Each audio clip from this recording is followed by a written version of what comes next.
The following is brought to you by the Social Suplex Podcast Network. This is Joey Osborne. And Blanco Loco. And we are live on the Social Suplex Podcast Network. Try saying that 4 times when you've had one too many drinks. Yo, this is Rich Latta from One Nation Radio. This is brought to you by the Social Suplex Podcast Network. We present to you the Ace of Podcasts, Keepin It Strong Style. Let's go. It's the Ace of Podcasts, Keepin It Strong Style. Covering New Japan, they ready to hold it down. Jeremy Donovan and the young boy Josh. Come and hit a job out and bury all the frauds. From the Tokyo Dome over to the G1. Social Suplex is the network where we can get it done. I'ma chill and let them have it, cause this is just an intro. Keeping the strong style, 6 stars from the get-go, boy. Yeah, from Tampa Bay to the Tokyo Dome, this is Keeping It Strong Style with your hosts, Jeremy Donovan and the young boy Joshua Smith. And thank you for listening. Welcome to Keeping It Strong Style, the ace of podcasts on the Social Suplex Podcast Network. Jeremy Donovan here alongside the young boy Josh Smith. On today's show, we'll be previewing the best of the Super Juniors tournament, as well as covering all the latest news in the world of New Japan Pro Wrestling. You can support our show and network by subscribing on the podcast app of your choice and leaving a rating and review. You can also get all the podcasts and columns at socialsuplex.com. Go to socialsuplex.com/subscribe to sign up to get the podcast and columns delivered directly to your email inbox. Also, make sure to check out our friends at pureresuroad.com. Right now on their front page, they have a best of Super Junior predictions and preview column by @BookJunkieJana on Twitter. So check that out, guys.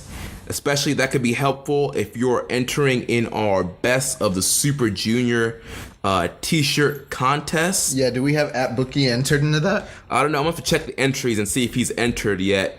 But there's... I mean, he probably has. I'm just going to say, like, this year's lineup of entrants is stacked. We've had such luminaries. I'm not going to say any names, but their name might rhyme with... Schmave Schmelzer. But yeah, like we've got this t-shirt contest going on, and Jeremy, tell us about it. Yeah, so there's 2 different ways that you guys can enter the contest. I made a post in the New Japan Reddit.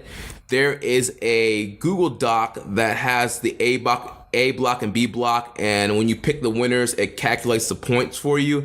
You can do it that way. Make a copy of that, email it to me, jeremy@socialsuplex.com. Email me that spreadsheet with your A block and B block finals and the winner. Or if you go to our Twitter account, twitter.com/@KIStrongstyle, pinned to the top of our profile right now, there's another Google document, a Google form that has all the match listings that you can pick through. And then at the very end, there's a fill in the blank for the A and B block final, and let us know who you picked to also win the overall finals. Is there a way to get that hyperlinked into this episode when we post it? Yeah, I'll put the link to both of those things in the show notes for this show, for this episode. And like I said, it's also, you follow us on Twitter @KIStrongstyle. I'll be tweeting the links out throughout the week, and there's one pinned to the top of our profile. So check that out. Enter the contest. You have until the start of the tournament, which is May 18th, Friday, May 18th. Enter the contest, get you a free t-shirt of your choice from Pro Wrestling Tees if you're the winner. Hey guys, and we did a contest very similar to this for the New Japan Cup this past year, and I felt like that was a really good opener for this, but this is go time because, you know, a block tournament, that's what New Japan is all about. And you know, if you're gonna enter into this thing and you think you really know New Japan, let's see how good you are, because another thing too is like this tournament is wide open for you to win one of these t-shirts because it is so unpredictable. Literally almost anybody could win this thing. Yeah, I was trying to work on my bracket today, and I was having a hard time with my. I would make a pick, and I'd be like, no. I went back like over and over again. I'm still not done with my bracket. Because you gotta book the territory, brother. Yeah. But yeah, this is really fun, and if you guys want to get in on the fun, I highly recommend that you send in a bracket. We want to hear from you guys. Worst thing that could happen is you don't win and you don't get a t-shirt. Best thing that happens is, we're gonna get you that knife pervert shirt you've been wanting so bad. So yeah, be sure to participate. This show's dropping it's gonna be on Tuesday, May 15th. May 15th, yeah. So my birthday. Oh yeah. So you guys give me a happy birthday present and let us give you the opportunity to get a free shirt, courtesy of Keepin' It Strong Style. So let's start previewing this tournament. As I mentioned, night one. Oh, we're going to go all in. Oh, man. Nice. I know. That's why they pay me the big bucks to do this. I just woke up from a nap, and I'm delirious, and I'm on all, like, firing on all cylinders. I can't even say that sentence properly, but I'm on. I'm wired right now, man. So night one, Friday, May 18th, A block action. Well, do you want to go right into the nights, or do you want to? I was kind of thinking like we would discuss the blocks and the participants, and then kind of, do our predictions, and then maybe talk about the matches. Okay, if that's good with you. Yeah, that's fine with me. So I mean, we kind of discussed last week a little bit about the blocks, but like, let's look at this here, because I mean, this tournament's freaking stacked, dude. It is. So, and I mean, like the best of the Super Juniors in the past, this is one of the tournaments that people kind of sleep on because it's not G1, but I feel like with the way that New Japan World is this year, like there's more people that are tuned into it than ever before. So this is going to be a more well-remembered tournament than say like the last 2 or 3 years. But I gotta say, like, top to bottom, and maybe I'm being like a little hyperbole here, but like hyperbole-ish, I don't know. But dude, I can't remember it ever being this stacked. Yeah, I mean not for a very long time. I mean, last year's tournament was awesome, but I mean, this could be one of the best tournaments ever. Yeah, I mean, at least in recent memory. I mean, if you look at some of the 80s tournaments and 90s tournaments, there's great names and there's great matches. I mean, this has always been, the juniors division here in New Japan always delivers. But like, yeah, dude, like this is just, as far as like collections of talent go, but not just that, like the actual dividing of the blocks, like everything from like a booking perspective, you're like, wow, this is a really, really, really talented group. And I'm going to be very surprised. Like, there's nobody here that I'm like, oh yeah, it's going to be good, except, right, Taichi's in here. It's not like that this year. I mean, it's stacked top to bottom. I can't imagine that anyone's going to have less than like a 3 or 3.5 star match. Like, I just don't see any bad matches happening. Yeah, this is going to be this is going to be a fun watch. So basically we've got the A block. Okay. So we'll kind of go through. I'm gonna like list them. You give me your overall thoughts, and then we'll talk about the B block here. But so for our 8 competitors, we have ACH. So ACH, he's a guy I've watched in Ring of Honor, and I know now he's been doing a lot of stuff with like Evolve and MLW. There was somebody I watched. He had a great match on MLW recently. I can't remember who he wrestled, but yeah, I mean, it Riddle? It wasn't Riddle. It might have been Swerve. Shane Strickland. I thought he did wrestle Riddle though, but I don't know. I haven't watched any MLW yet. I know you've caught some of that. Yeah, so I'm pretty familiar with ACH. I mean, he's a solid worker. I would say more than solid. Like he's he, like, you want to talk about like flips and stuff like that. Like, he's one of the most talented, like, high flyers. He's a well-rounded guy. He can do a lot of other stuff, but man, like, he's dynamic when it comes to the aerial. Yeah, I mean, maneuvers. he's going to be a guy. I mean, this tournament is it's high spot central, and he's going to be one of the guys that's going to be diving all over the place. He uses the 450 as one of his main finishers. I believe he calls it the Midnight Star. I believe that's correct. Yeah, last year he was one of the representatives from Ring of Honor. He's no longer affiliated or signed with them currently. So I didn't expect to see him back in this tournament. But when they announced him, I was like very, very, very pleasantly surprised. I was like, wow. Also, he was the Tiger Mask. Was it Tiger Mask of Dark? Yeah, he was Tiger Mask Dark. He's also been involved with like the Junior Tag League in the past as well, which we'll get to that.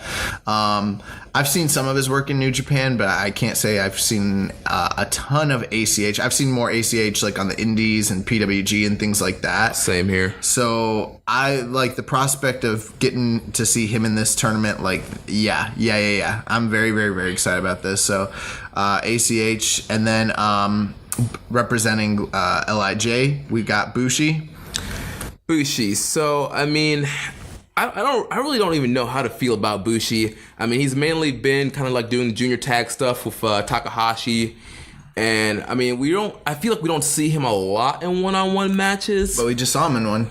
I would venture to say that we see him in one-on-one matches more than some other guys. But I see what you're saying. Like, we haven't seen him in like a ton of like, you know, junior like memorable. Like, I can't like sit here and be like, think in my head like, oh yeah, this one Bushi match was like phenomenal. No. I mean, he had a title shot last year. If you remember, I think it was maybe it was Kushida. I'm trying to remember, but I think Bushi tends to do, like a lot of the juniors, some of the guys who are either in the tag lineups or, you know, the multi-mans like Bushi, the guys who don't get a lot of singles matches, they tend to break out and show what they really have during this tournament.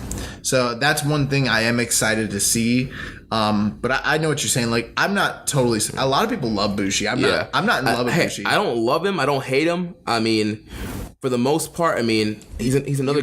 You pop for the Bushirooney. I do pop for the Bushirooney. Like every time it's there, you have to like tell me like, oh hey, there was the Bushirooney. I'm like, yeah, bro, I know. I don't know why. I guess because I'm a Booker T mark and you're like Bushirooney. But and you know, obviously, like, this is a guy who, like, he is talented. We know that. He can do a lot. But I mean, like, I don't know, like last month that match with him and Desperado. I didn't like love that match.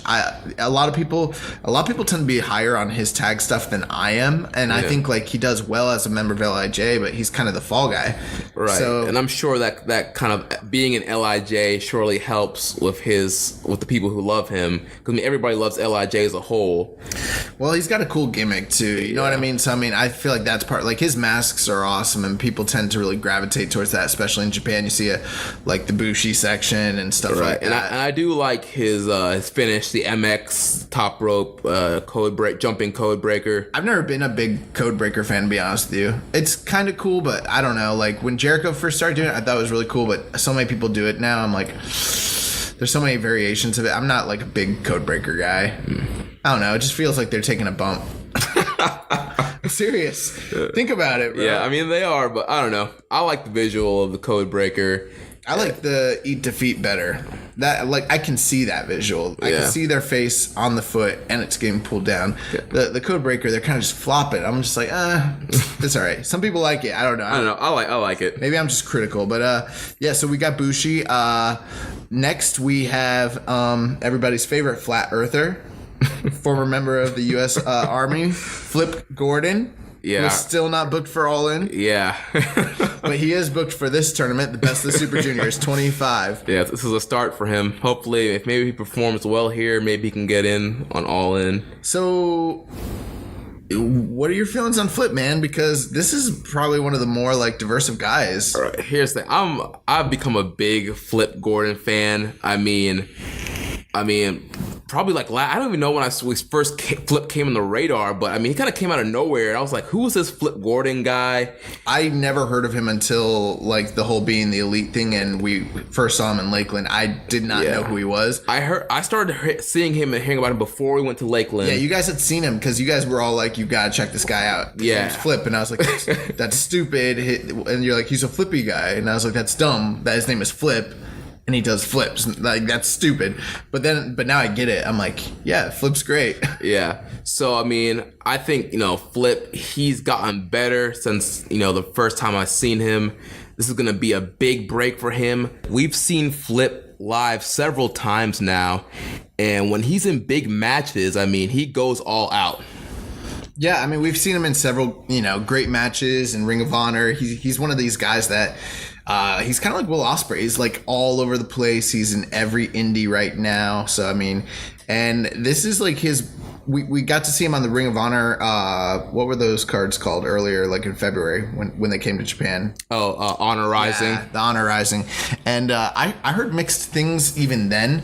Some people didn't think he had like the best performances, and I thought he was very impressive at the time. I thought like those matches were showcases to kind of show the Japanese audience what Flip Gordon is capable of doing. So I will say this though, that match him and Hiromu had at the anniversary show wasn't very good. Yeah, it was just kind of okay. It was okay, which was very surprising to me. So I think like this is going to tell us a lot about what we need to know about Flip Gordon, because he hasn't had a lot of like you said, he does deliver, but we haven't seen any big singles matches just yet, just various feuds, things like that. But this is going to be, the telltale, like, can this guy perform with the elite? The elite. Can he perform with the elite juniors of the world? And I mean, this is the biggest and best junior tournament that's out there. Yeah. So I'm really looking forward to all of Flip's matches and seeing what he's going to do in this tournament. Why do people hate Flip? I don't know. Well, remember when we were in New Orleans, and I mean, like, he was getting the biggest heel reactions of almost anybody at the Super Show. At a lot of the shows, at the Super Show specifically, was really at the Ring of Honor show. It was like mainly cheers. He was mainly, that's true, but he was with the Bucks though, so I don't really count that. But even like in Lakeland, the first time we saw him, he was getting mostly cheers, pretty over. But for whatever reason, it was that the WrestleCon Super Show crowd, they hated Flip. Well, I don't know. I went to the Crash, and he got booed at the Crash. And I'm trying to think. There's a couple other shows I went to. Like, yeah, he was getting booed, man. I was like, wow, like, this is like a hostile crowd. Like, there's people that don't like Flip Gordon. Yeah. I mean, part of it could be the flat earth thing. I know one guy was like, he works for the effing government. And I was like, okay, maybe that's why. I don't know. But or maybe it's just like his character. But yeah, I think that this is going to do great things for him. I'm very, very, very excited to bro, Flip and ACH. You want to talk about your Ospreay and Ricochets? I don't know. I'm not going to say it's going to be that good, but like that's going to be like one of your flippy. Oh, and then him. That's going to be gift-worthy match right there. Him and Ospreay is going to be nuts. So yeah, I'm very excited. Next, we have the newest member of the Bullet Club, Taiji Ishimori, Bone Soldier. Yeah, so real excited to see what Taiji is going to do in this tournament. I mean, he's been in New Japan before in the junior tag tournament, I believe. He teamed with ACH. Yeah, he's been there like in various incarnations over the years. Yeah, he was in the junior tag league, like you mentioned. He's also, I mean, he came from the New Japan Dojo originally before he broke off, and as a young boy, he made various appearances. So, I mean, he's not completely unknown or foreign to the New Japan audience. Maybe just, like, the current audience. You know what I mean? But this is a guy who's been all over. I mean, he's been to All Japan. He's been to Noah. He's freelanced. Recently he's been in Impact Wrestling, part of the X Division. I think that's how a lot more of, like, the U.S. audience even knows who he is right now. I mean, that's how he kind of came onto my radar. I can't say that I've seen a ton of his stuff, but from everything that I hear, like, he's incredible. Yeah, I've seen a few kind of highlights from some of these X Division matches he's having, and everything I've seen so far has been great. So he's getting, they strapped the rocket on him. He looks like he's getting the big push going into this tournament. Well, just look at it, man. He's jacked. He's vascular. Yeah. But yeah, I mean, he's got the look. Apparently he's a great worker, and they're putting the Bullet Club logo on them, which, they don't tend to do that unless they really think that, that this guy's going to be something. So I think they're planning to do something with him. Whether that's win this tournament, I don't know. We'll get more into it, but I mean, I know night one he's got Osprey. So I mean, that's a pretty big sign when you've got, they usually put a big match like that on night one. So right, yeah. That's a pretty big deal. So I'm very, very, very I'm excited. I'm looking forward to Ishimori and seeing how he does with these other guys. Yeah.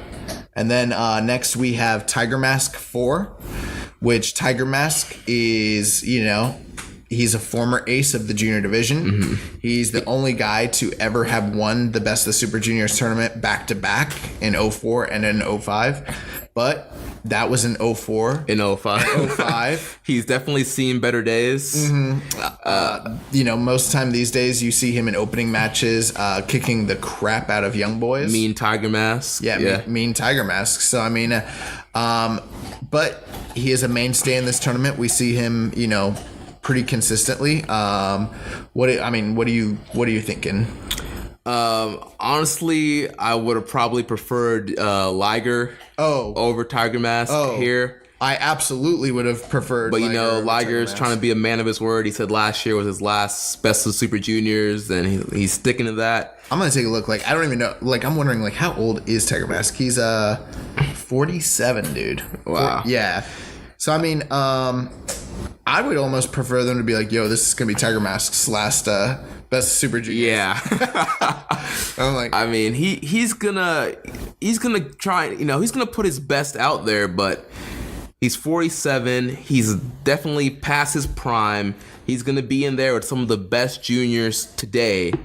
Obviously, he's not gonna be able to keep up with the athleticism that these guys are gonna be bringing. You'd be surprised, though. I mean, he does well in these tournaments. And, I mean, I think ultimately the truth of the matter is we know he's there to take falls.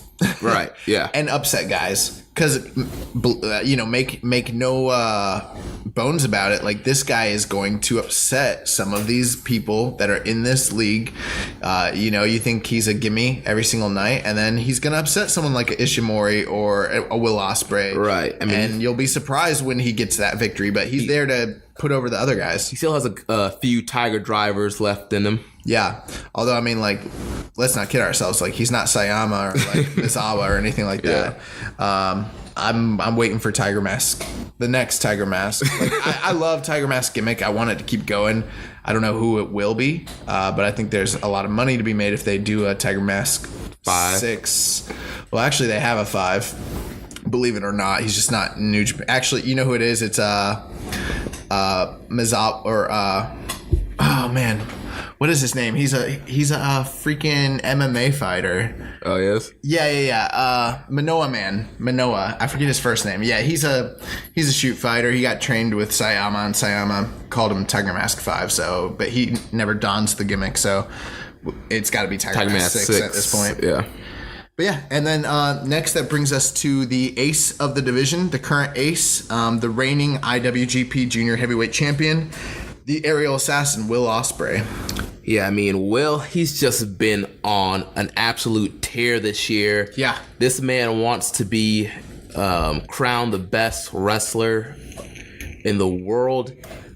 We saw him over New Orleans weekend, WrestleMania weekend, and even being injured, that guy went 110% and killed himself to put on the best performances. But it's not even just that. It's in New Japan, he's putting on the best matches of the night. Yeah. In other promotions that he's going over to, like Rev Pro and things like that, he's putting on the best matches of the night. And it doesn't matter what opponent they put in front of him, what type of style of wrestling they do.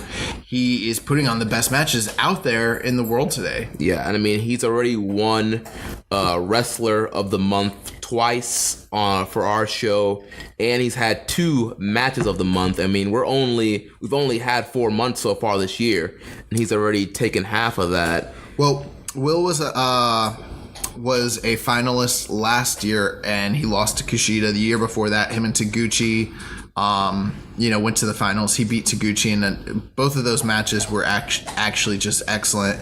So, I mean, yeah, he's a 2-year finalist. So, I mean, the chances that he'll go to the finals for a third year with the kind of push that they've been giving him, they're actually more likely than people are kind of giving credit to. I know a lot of people are thinking certain guys in certain blocks, they've already got them penciled in. I know we do too, but you really, really, really cannot discount Will Ospreay if he actually is the ace of the division. Right, yeah. He's the ace right now. He's a champion. Usually in, these round robin block tournaments, the champions are usually booked pretty strong throughout. Sometimes they win them, man. Yeah. Yeah, so I mean, it's been, I don't know the last time that happened with Best Super Juniors. I know, like, with G1, though, it's happened, a few times. So a lot of people are trying to book and fantasy book and say, hey, this is who Will's going to face at, this show and that show. But it's like, what if he wins? Yeah. Then what? So we'll get more into that. But I think Will Ospreay is going to be, in this block, the star. Oh, yeah. Of all the guys, he's the one guy that I'm like, he's going to give everybody their best match. He's going to, hopefully he doesn't kill himself during this tournament. Like, I mean, I could easily see him winning Wrestler of the Month and having Match of the Month again for this month. Yeah. Yeah, so I mean, the way he's tracking right now, I mean, he's head and shoulders above the rest of the juniors, and I mean, this tournament is going to be just another feather in his cap. Speaking of those matches I mentioned earlier, right now, this morning, the match between him and Taguchi was uploaded and is the current free match of the week with New Japan World, so you can find that on YouTube. You can also find that on njpwworld.com. Yeah. So I highly recommend it. 4 3/4, very, very good match. That brings us to our next participant, number 7 in this block, Yo, or as you like to call him. What do you like to call him? He's the Marty Jannetty. No, you call him Marty Jannetty? Oh, Marty Jannetty. Yeah, he's the Marty Jannetty. Obviously, his partner Show is the Show Michaels. Yeah, I mean, Yo is definitely not the star of the Roppongi 3K team. Don't get me wrong, he's awesome in the ring. And, him and Yo have great tag matches together, but obviously Show is a standout of that team. Show is, we'll get to Show. Show's a standout. Yo is still very, very good, though. I mean, yeah. I don't want anyone to think that we don't think Yo is great. Yeah. Yo's very, very good. It's just, I do think that of the two, the guy that tends to be the standout, like you said, it's Show. This isn't Yo's first Best of the Super Juniors, though. Yeah, he has been in it before. Yep, as a young boy. He was in it in 2015, so he has some experience. I think he does not have a single win. Right, I mean, yeah, young boys, when they get in these tournaments, they're pretty much there to take the L's. Yep, but, we're pretty far removed from 2015, and he is a, budgeting star of the junior division, thanks to the success of Roppongi 3K. So I still think that he's going to be... I don't see him winning this or being near the top, but I think he'll do well in this tournament, and I see him getting some much needed wins, and this is going to tell us a lot about what to expect from him as a performer. And then finally, our last participant of this block, Yoshinobu Kanemaru. Yeah, so Kanemaru representing Suzuki-gun, and I mean, he's a guy, I know he used to be like one of the aces. He was, ace of Noah? Yeah, he's the most decorated junior competitor in Noah's history. So, I mean, he's held their junior tag titles and their junior belt more than like any other wrestler in that company's history. Yeah, but we really don't get to see much of what he can actually do because these Suzuki-gun matches jump from the bell, all this cheating. You're still going to get a lot of that. Yeah. I'm just saying, like, it's hard to kind of, like, what to expect here. It's like, if you haven't seen him have a great match yet, how would you know that he's great aside from just the fact that people have said in the past? Exactly. I do see someone just posted a video of him and Liger back from Noah. It looks to be like this was on New Japan Reddit, and it looked like it's from like 05, 06. I didn't watch it, but people say it's really good. So, but yeah, I mean, I think Kanemaru is going to be another guy there with his cheating tactics. He's going to be, I would say him and Ishimori will be the two big heel foils for most of the guys in this tournament. Yeah, I'm sure we'll see some whiskey to the face with some roll-ups. Yeah. So, I mean, kind of giving a recap here. So, ACH, Bushi, Flip Gordon, Ishimori, Tiger Mask, Will Ospreay, Yo, and Kanemaru. Like, bro, come on. That's a stacked lineup here. So yeah, now let's talk about the B block now. Okay, yeah. So the B block, and I think I already said this in the last episode that I'm sorry, man. Personally, I'm more excited about the B block than I am the A block, believe it or not. So I mean, we'll start off with what I would say is like the wildest card of this entire tournament. Chris Sabin. Hail Sabin. Hail Sabin. Hail Sabin. Yeah, I'm really excited about Chris Sabin. I think I mentioned this last week. I mean, Sabin was one of my favorite guys in the X division in TNA. I was a big Chris Sabin fan. I was so happy when he eventually won the TNA World title. I mean, I loved the Motor City Machine Gun run they had with the tag titles. Big Sabin guy, but then he kind of fizzled out. He had 2 knee injuries. I think he had like 2 ACL tears like back to back. I think it was like 2012 and 2013 and around that time. Then he came back to TNA for a little bit, left, and then kind of re-emerged in Ring of Honor doing the Knights of the Rising Dawn storyline with Daniels and Kazarian. And then now he's back doing the Motor City Machine Guns with Shelley in Ring of Honor. Yeah, so I mean, what were your thoughts? I mean, because I think we were both just very shocked when the blocks came out. Yeah, I mean, I wasn't expecting Sabin at all. I mean, especially, he's in the middle of, teaming with Shelley. I mean, they just came off the ROH tag titles recently. Right. I mean, I thought maybe they were just sticking to tag stuff. I wasn't, like, Sabin's just a guy he hasn't done any really single stuff in the last couple of years now. In the back of my mind, when they still hadn't announced anybody, the guy that I was kind of thinking could have an outside chance of like showing up in this tournament, only because they said that there'd be no other luchadors, which I was surprised about.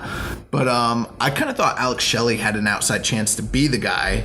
Right. So when it was Sabin instead, that was something where I was like, really, like Sabin, which I'm not knocking that decision at all, and I'm like very pleasantly surprised, and I think we'll see something. But like you said, I mean, all I've really seen of Sabin in the past years is tag matches with him and Shelley, and I'm not really sure how he's going to fare in this tournament. Although I think obviously he's a great wrestler, so he's going to do well. Right.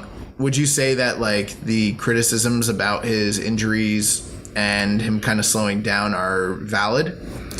I mean, I think, like I said, like since he's came back from the knee injuries, I feel like it's been mostly tag stuff he's been in.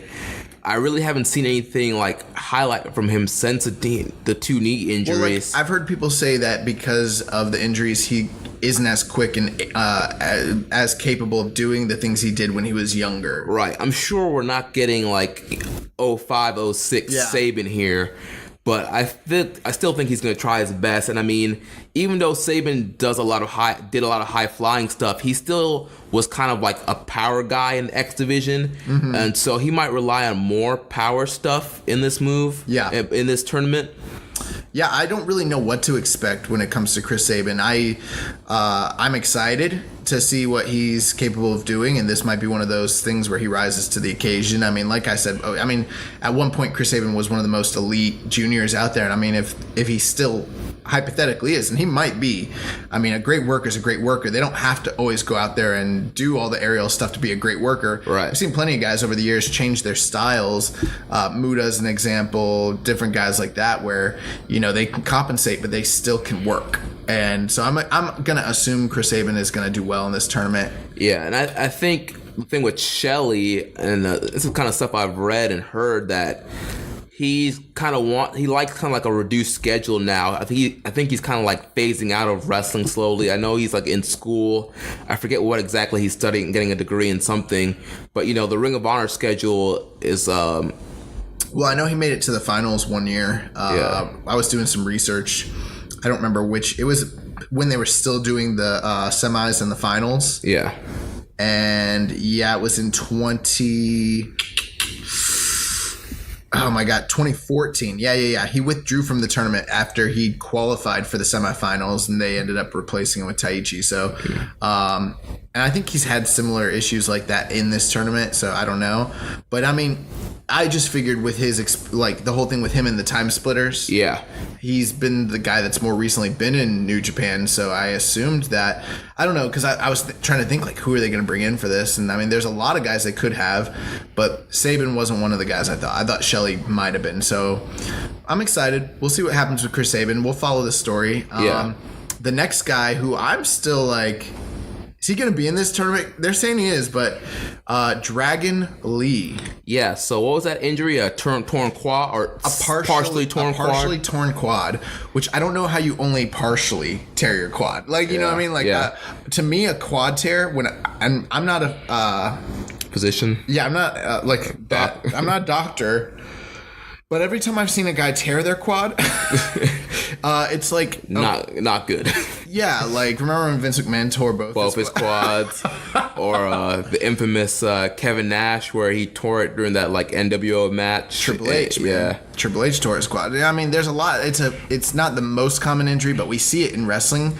Over the years, it's happened a lot. So, I mean, when Dragon Lee was running, and I saw that video, I felt so smart, because so many people were like, oh, it's his knee, and I was like, no, that's a quad. And the only reason I know is just from watching guys grab their quad and fall over, because that's what happens when you tear your quad in wrestling. Yeah. And I was like, he's done. Like, we're not going to see him, but here he is. Like, no cancellations. Like, apparently he's going to be part of the tournament. So I don't know what... I'm actually kind of worried about Dragon Lee a little. I mean, they probably know what they're doing. They say it's only a partially torn quad. I still don't understand how that is a thing. Like, maybe it was just like a very minor thing. But I mean, I don't know. They took him out of stretcher, man. Yeah. Well, he couldn't walk out of the ring in Arena Mexico. I mean, it's been been a few weeks, been a month maybe since that's happened. I don't know. Maybe. Like, it feels like it was just a couple weeks ago. But even still, are you going to be able to perform at that level that many times, 7 nights, like back to back to back, maybe 8 if you go to he's got to wrestle like 8 times, probably more than that. Like, actually, 7 singles matches, and then if he is performing any other nights, like, that's a lot, dude. Yeah, all the multi-man matches. Yes, I don't know. Like, I'm like, yeah, wow. Like, so now Dragon Lee let's just say he's ready to go, okay? Mm-hmm. He's one of the best high flyers in the world. Oh, yeah. He's amazing. And for my money, he might be the best luchador around today. And that's really saying something. I mean, yeah, because there are a lot of great luchadors. Yeah. Now. So this, like, Dragon Lee, the prospects of him being in this tournament, there's a lot of guys. Like, he's one of the kind of like how Will Ospreay is the guy over on the other block where I'm like, I want to see him wrestle with them. I want to see him wrestle him, and him. Dragon Lee's kind of the same way. I'm like, oh my god, him and Desperado, him and Hiromu. Well, we know the history between him and Hiromu, and every time they're in the ring, it's like, bro, that's like, for me, I think it's the match I'm most excited about for the whole tournament. And I believe that's the main event of the last B block night. Really? Yeah. Oh, crap. Okay, so that's going to be awesome. Yeah, so, I mean, and we saw them wrestle twice last year. Once when he challenged for the title against Hiromu. I think it was one of the New Beginnings. It must have been. I wasn't watching full time then. So when did Hiromu kill Kushida? Oh man, I think it was New Beginning. Yeah. I'm just gonna trust my memory because it's usually right. So they wrestled last year at New Beginning. I mean, they try to kill themselves once again, and then they wrestled last year at Best of Super Juniors, and Dragon Lee actually picked up the victory there. And in their full series, Dragon Lee is the one who generally wins the matches between them. Hiromu only has a handful of victories against Dragon Lee, even though I think with the gimmick change and his major push in New Japan, that's kind of changed. But still, I mean, I just cannot wait to see these guys slap each other in the chest and do every crazy high spot that like this is one of those like fight forever, like it really is. Yeah, it is. So yeah, Dragon Lee's, I'm excited about that. And then our third entrant into the B block, we have El Desperado. So yeah, Desperado. Despy. It's almost kind of the same thing with Kanemaru. It's like, once again, with his matches, it's a lot. Why are you categorizing the Suzuki-gun Jr. guys like that? I'm just saying, man. Every match, the same thing. Jumping before the bell. If he's going to be in there with Dragon Lee, it's going to be him trying to rip the mask off. It's going to be like a lot of cheating. So it's always hard to judge. Like Desperado. I like Desperado. There are a couple things I do like about Desperado. His finish. That submission hold, it's like the Brock lock. The Brock lock with the arm, like he grabs the arm. I love that move. I just think it's awesome, like visual. I also really like his entrance music a lot. I don't know why. I think it's one of the more underrated entrance musics out there. And I'm very much looking forward to El Desperado being in the tournament. He is a guy that did really well in the tournament as far as performance-wise last year, and we even listed him as one of our most improved of the year last year, because now I think he showed a lot more in 2017 than he has this year, so you're not wrong. I would totally agree with what you're saying if we hadn't seen him do so well last year. Yeah, I didn't catch much of Best of Super Juniors last year, so I didn't see much of Desperado's. Bro, full disclosure, this is sorry listeners, we don't mean to break kayfabe, but this will be the first time we have completely watched an entire Best of Super Juniors tournament. Yeah, and I mean, I said this from episode 1. I mean, since keeping a strong style has helped me like watch New Japan's awesome, but there's so much other stuff going on. But I'm dedicated to this show, and I've been watching everything straight from opening Young Lion match to the main event every night, every tour. So we're gonna be watching this tournament, this whole tournament. I mean, for me, my experience has always been Best of Super Juniors. One of those things that I look forward to for sure. Mm-hmm. But I cherry picked the crap out of it, and even then, like, it's like in the past it's always been like, what are the best matches? I'm gonna watch those when I get an opportunity. Right. Most of the time I end up watching it sometimes even after the tournament's already happened, but in most cases I'm like, all right, the finals are coming up now, let's watch these finals, because it's going to be just an incredible match. But I'm excited because this will be my first, like, I've sat through the entire tournament. Yeah. And we did this for World Tag League. And I mean, that was great. Yeah. Even though it kind of sucked. Because every match means something, and when you have that built-in like meaning behind the matches, it's more than just like a random matchup between Hiromu and Desperado. This is gonna be, every match means points. Every match, there's something at stake in every match. So yeah, I'm very excited. I think El Desperado I think him and Kanemaru will do similarly in this tournament. I don't see him being like a finalist or anything, but I don't know. He might surprise us. I mean, yeah, I could see him finishing like middle of the pack, maybe like 8 points or something. Taichi used to do well in these tournaments, man. Yeah. And I mean, he's a Suzuki-gun Jr. guy, and I mean, they kind of don't have a Suzuki-gun Jr. like ace right now. Right. So, I mean, if there was anyone who fit that mold right now, for me, it's Desperado. Right. Yeah, I mean, I much more prefer watching his matches than Kanemaru. So. Yeah, I definitely have to agree with you there. So, we got Desperado. Coming in at number 4, we have the ticking time bomb and resident psycho of LIJ, Hiromu Takahashi. Yeah, I mean... So, did you see the stuff on Twitter with Hiromu about this tournament? No. Oh my god, bro. Oh my god.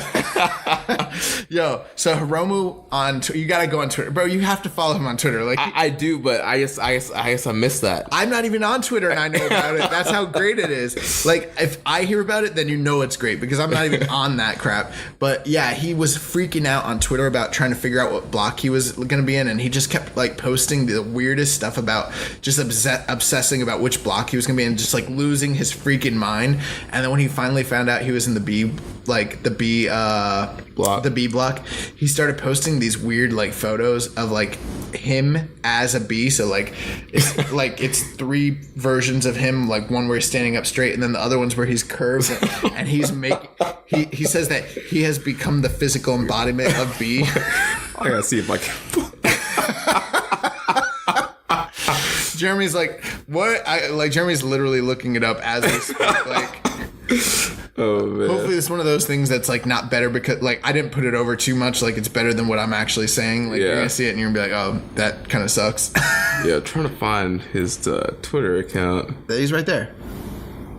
Hiromu Takahashi. No, that's just the name. That's a couple of posers.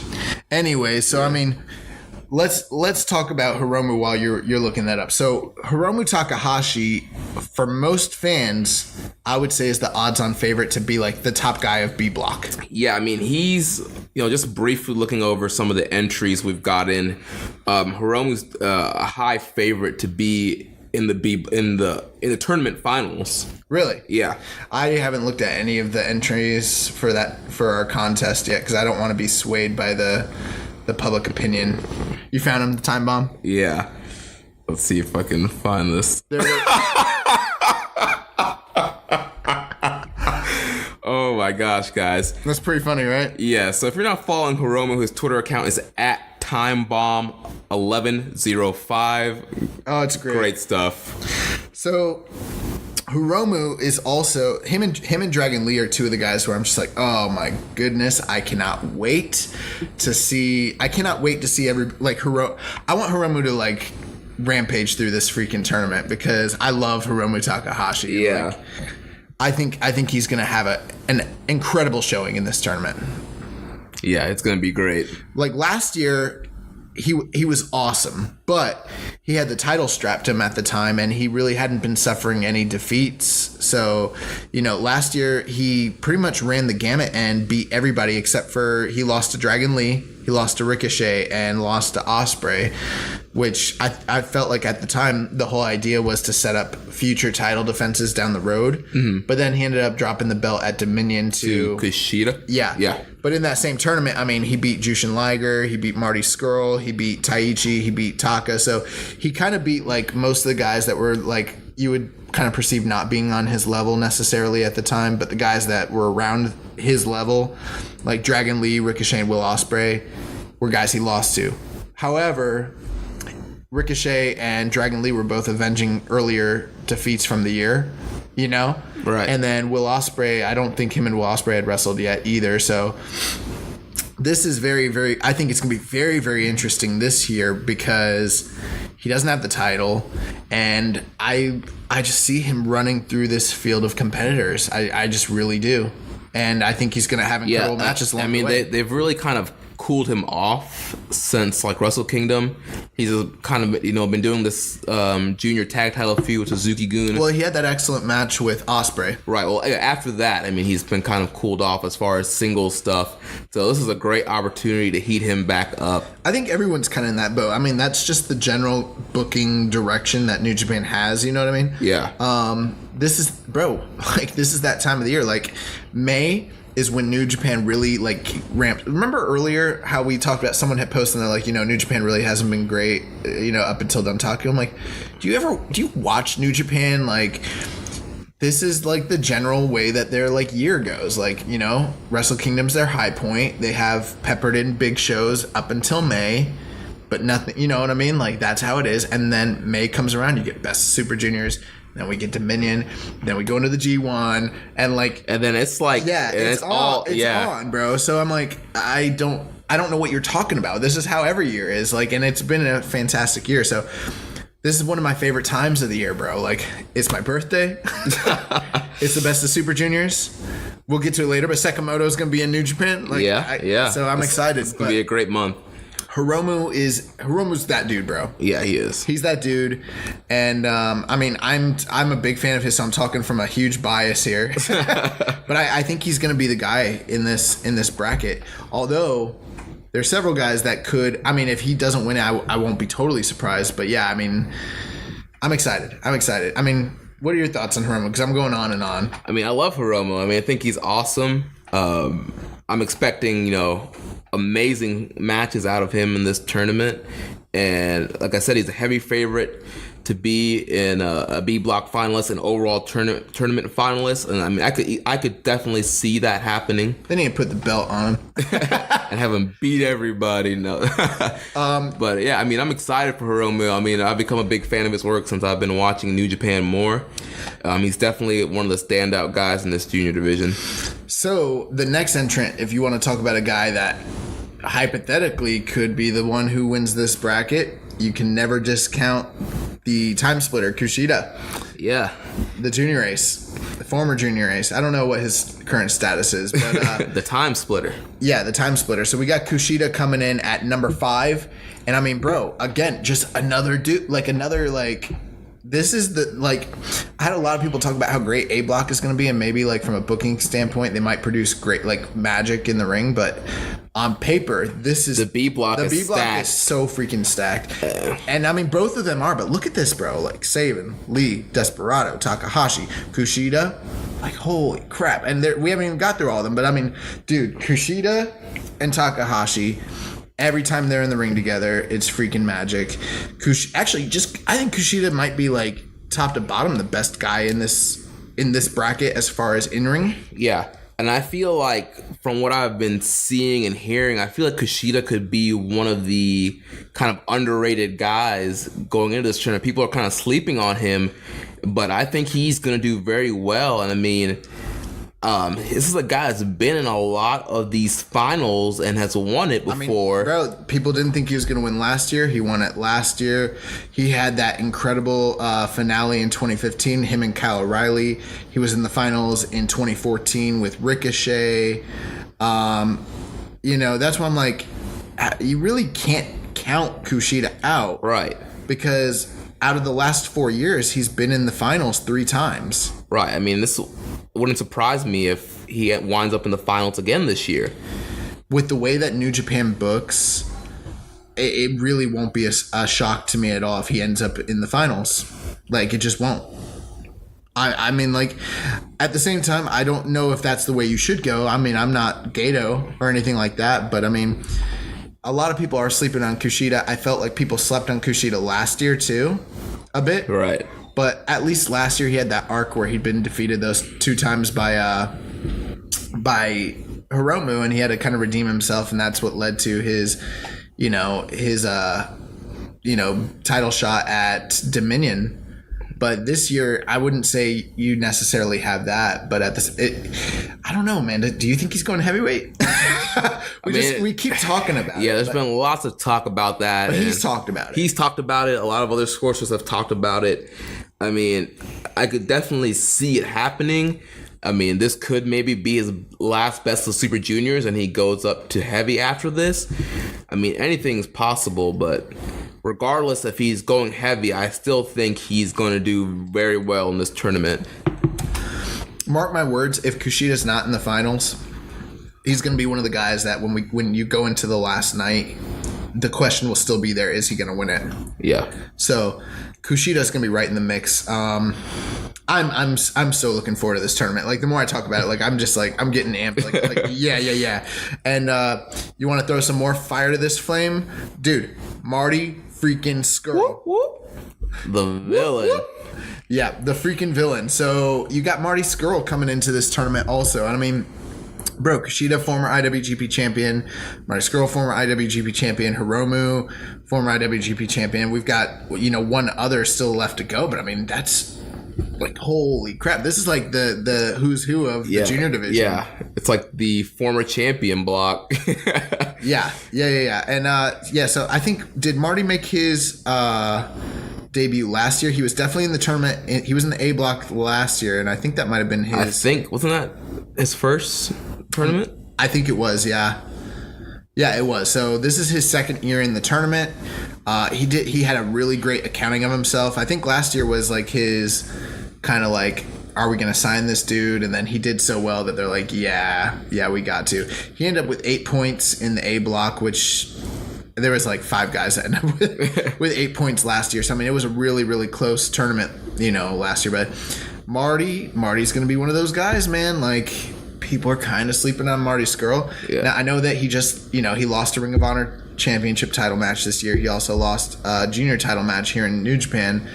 But he's the current 6-man tag champions with the Young Bucks. And he's still the number 1 contender for the Ring of Honor title. He's getting another title shot. Yeah, and that's another thing that I feel like people haven't really taken into consideration. Is like a lot of people think he might be taking that belt off of Dalton Castle, and there's a lot of things that lead, kind of indicate that. We'll get more into the news with Dalton Castle, but if Marty, like, when is that happening?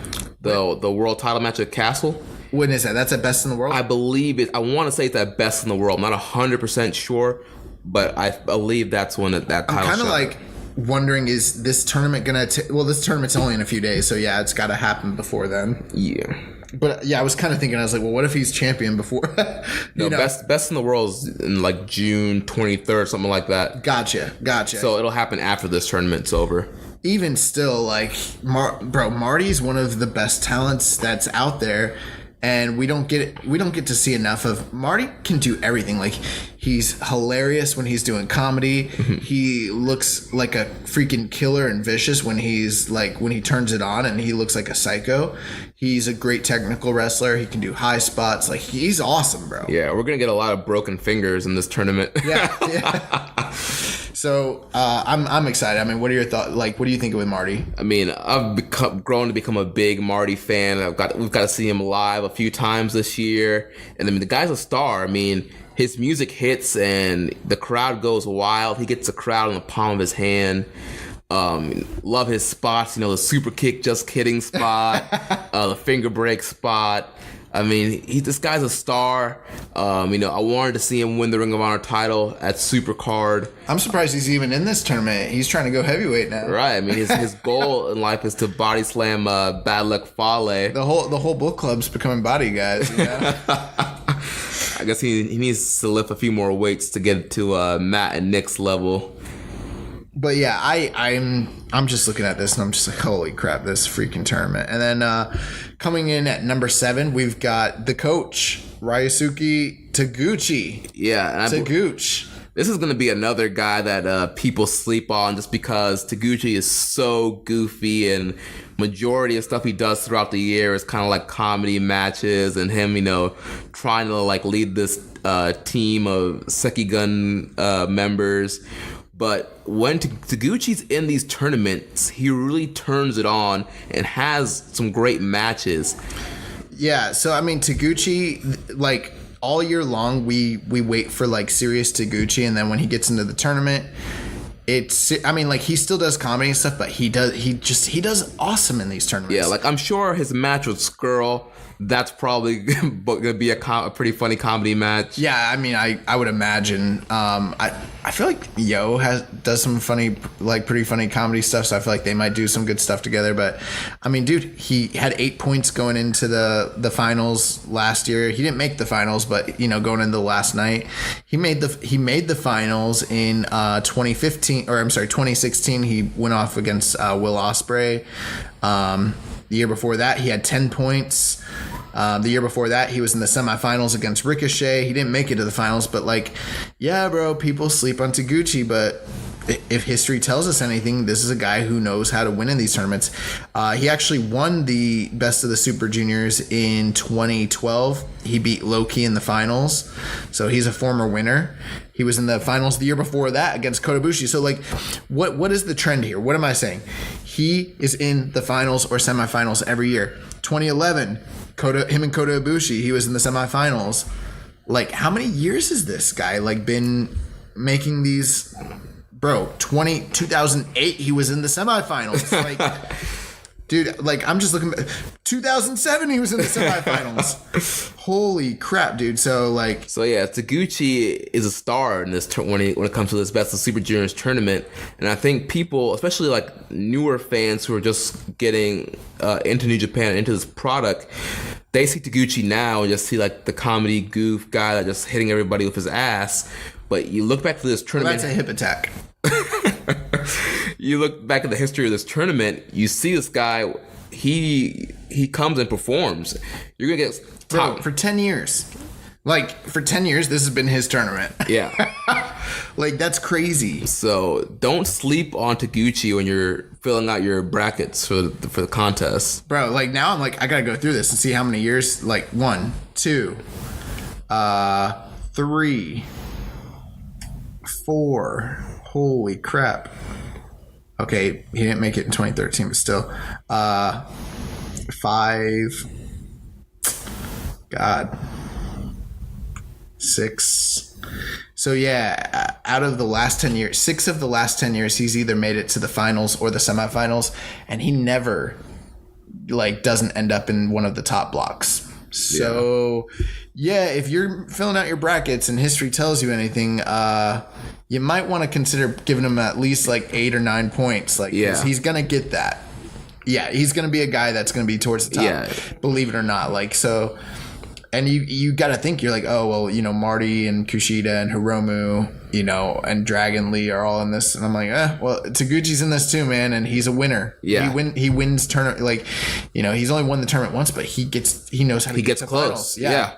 So yeah, he's gonna be, and he always does well in this tournament. So yeah, that's eye opening. That is enlightening. Yeah, definitely gonna make me look over my brackets again. Yeah, I think I just had a premonition.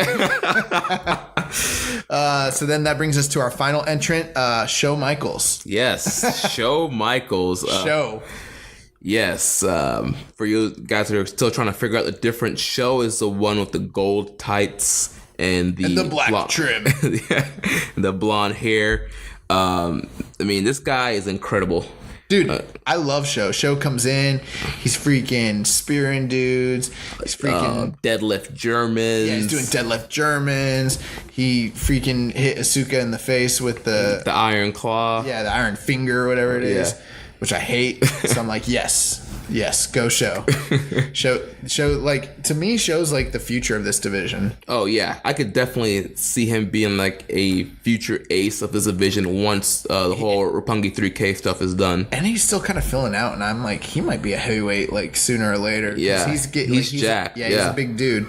So yeah, I think Show's gonna. Now I will say, like, if Show is in the other bracket, I might be able to say, like, I think Show's gonna do really, really, really well, and trust me, he's gonna get wins. But I don't know, man. Like, dude, Taguchi, Skrull, Kushida, Takahashi, Dragon Lee, like, dude, how do you think he's gonna do in this tournament? I don't know. I mean, I know there's a lot of people thinking because he's mainly a tag guy right now that he's probably not gonna pick up many wins here. I think he's gonna pick up wins. I know, but I mean, I wouldn't be surprised to see him, you know, finishing closer to the top of this bracket. I mean, 3 or 4 wins like puts you at 6 or 8. Yeah, and there's only 7 matches. Yeah, so I mean, you got to figure. I don't see him winning more than that. You know what I mean? Right. I don't see him going past 3 or 4 victories. Just personally, I mean, right. Well, that's what I'm saying. I could see him at 8 points, but I feel like some people are thinking he's going to be like at the lower end of maybe like 2 or 4, maybe not even 0. I don't think they really. I mean, it's very rare that they do that, and when they do, there's a storyline reason for it. Mm-hmm. I don't think they're going to do that to Show. I don't think they're going to really do that to anybody in this tournament. I'd be very surprised. I feel especially this block, you're going to have a lot of guys with 8 points. Tiger Mask is the one guy that I think is going to drop like falls to guys like pretty consistently. Most, yeah. Out of both blocks, but other than that, I'm just like, dude, I don't see anybody that I think is just going to go undefeated in the tournament or just run through everybody that way. You know what I mean? Like, right. I could be wrong, but I'd be very surprised if you got to be a man to pick up like 14 points in this tournament, man. Because I mean, dude, the 7 dudes that are in front of you, that's such a lineup in either block. Yeah. So I mean, yeah. So I mean, what are like? We'll go through some of the matches here, but I mean, like, let's talk. So we've kind of gone through all the guys. A block. What are like your predictions? Where do you see this kind of shaking out? I know we don't have our official brackets yet, but I mean, what are you thinking here? So I think in the A block, I'm leaning towards Taiji Ishimori winning the A block. Why? Well, he just came in. They gave him this big Bone Soldier push. He had weeks and weeks and weeks and weeks of promo videos hyping his debut. I was thinking it was going to be the real Bone Soldier. I was a little disappointed. No, I'm just playing. He jumps the champion his first night in. He member of Bullet Club first night in.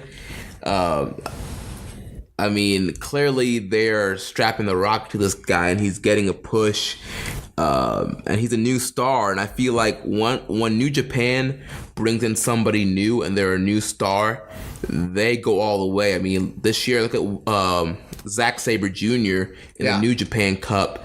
I mean, that was one of those things where we look back at Zack Sabre Jr. and it's like, we should have freaking known. Yeah. They gave him a mouthpiece. They had like Taka cutting promos for him in the middle of the ring, talking about just tap out. Yeah, and it should have been this light bulb. Yeah, like a neon sign, like Saber. Like, duh, they're pushing the dude. Do you not see it? Yeah, and but we didn't see it. Like, we did not know. That came from out of nowhere for us. Yeah. So he's getting this big push. Mm-hmm. Clearly, he's gonna be. He's going to be a player. A player. He's going to be a top guy in this A block. But I'm leaning towards him overall winning the A block. I'm with you. I think not only do I think Taiji Ishimori is winning the A block, I'm still of the opinion that he's the most likely candidate to win the entire tournament. Same here. I mean, attacking Ospreay the first night. The main event of night 1, he's facing Ospreay. He's more than likely going to win that match, and he's going to probably beat a lot of these top guys in this A block here. So let's say this, okay? I think we're both of the opinion we think he's going to win and I agree with you for all the reasons that you listed. I think that kind of is the key indicator that I think we're building towards a match with him and Ospreay after the, possibly at Dominion. But let's say this. What if Will Ospreay wins this block? That would be my backup choice. That would be my second choice. Definitely Will Ospreay. I mean, he's a champion. He's the ace. He's been out this year to prove that he's a top junior. He's been out to prove he's the best wrestler in the world, having phenomenal match after phenomenal match. I could see him winning, especially because Rey Mysterio is scheduled to be at Dominion. His opponent is not announced. Will Ospreay was teased as one of the guys that Rey wants to wrestle in New Japan. Right. So you could, because usually the winner of this tournament will face a champion at Dominion. So if Will Ospreay, the champion, wins, there's no challenger, which then you could set up him versus Rey Mysterio for the title. I will say this. There's no announcement about what's going to happen at Long Beach yet because we're waiting on Dominion. I think we're going to see Rey Mysterio in San Francisco. Oh, of course. And I think that it's also a very likely scenario that we end up getting Will Ospreay versus Rey Mysterio in the Cow Palace. Right. So with that being said, I kind of think that maybe they go with one of those other teased feuds. Like, for instance, Marty Scurll. Mm-hmm. Remember at Long Beach when Marty Scurll came in and stole the mask? Yeah. I think they could be setting up a match at Dominion between those two guys and give Marty something to do, a big high-profile match. Yeah. There's always the Liger match that they couldn't do. Or the Liger match. And that's what I would do. Yeah. But that's just because I like Liger and Mysterio, and I just want to see him run it. That's just me, personally. Yeah. But, I don't know. They've got a built-in story either way. They can go with any one of those three guys. Do you think we could see a scenario where the A block winner does not win the tournament, and then that opens up like for instance, I think we're both thinking like Ishimori or Ospreay are the two guys that could potentially win the whole thing. Mm-hmm.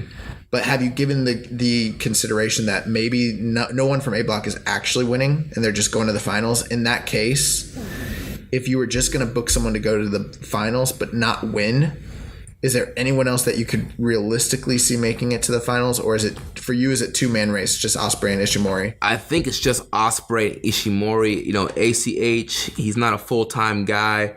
Can't see him going to the finals. They do book part-timers, though, to go to the finals of these tournaments. They do it. They've done it a lot in the past. I don't know. I still can't see him going. Bushi, again, can't see him. Flip, I love you. You're my boy, but I can't see him going to the finals either. I can't see it. Kanemaru, I can't see it either. So yeah, Tiger Mask, definitely can't see it. So I think that's kind of why we say that the B block is so stacked, because we'll get to it in a moment, but there's a lot of guys that you're like, yeah, they can make it to the finals or even maybe win. Whereas as talented as the A block is, and don't get me wrong, they're talented, and we're going to see like banger matches out of that tournament. There's only two guys that we're realistically like, yeah, I think they're going to go. And now, we could be totally wrong. Dude, yeah, I mean... We've been wrong about so much crap. Yeah, I mean, we're not like the end-all, be-all prediction gurus. Yes, here. we are.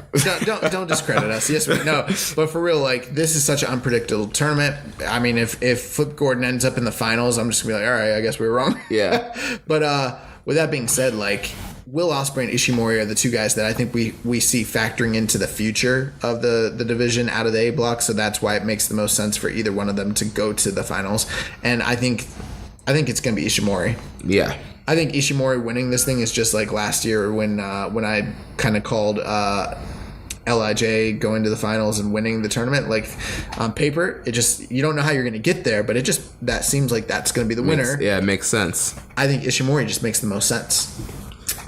Now from the B block, it's tough right now.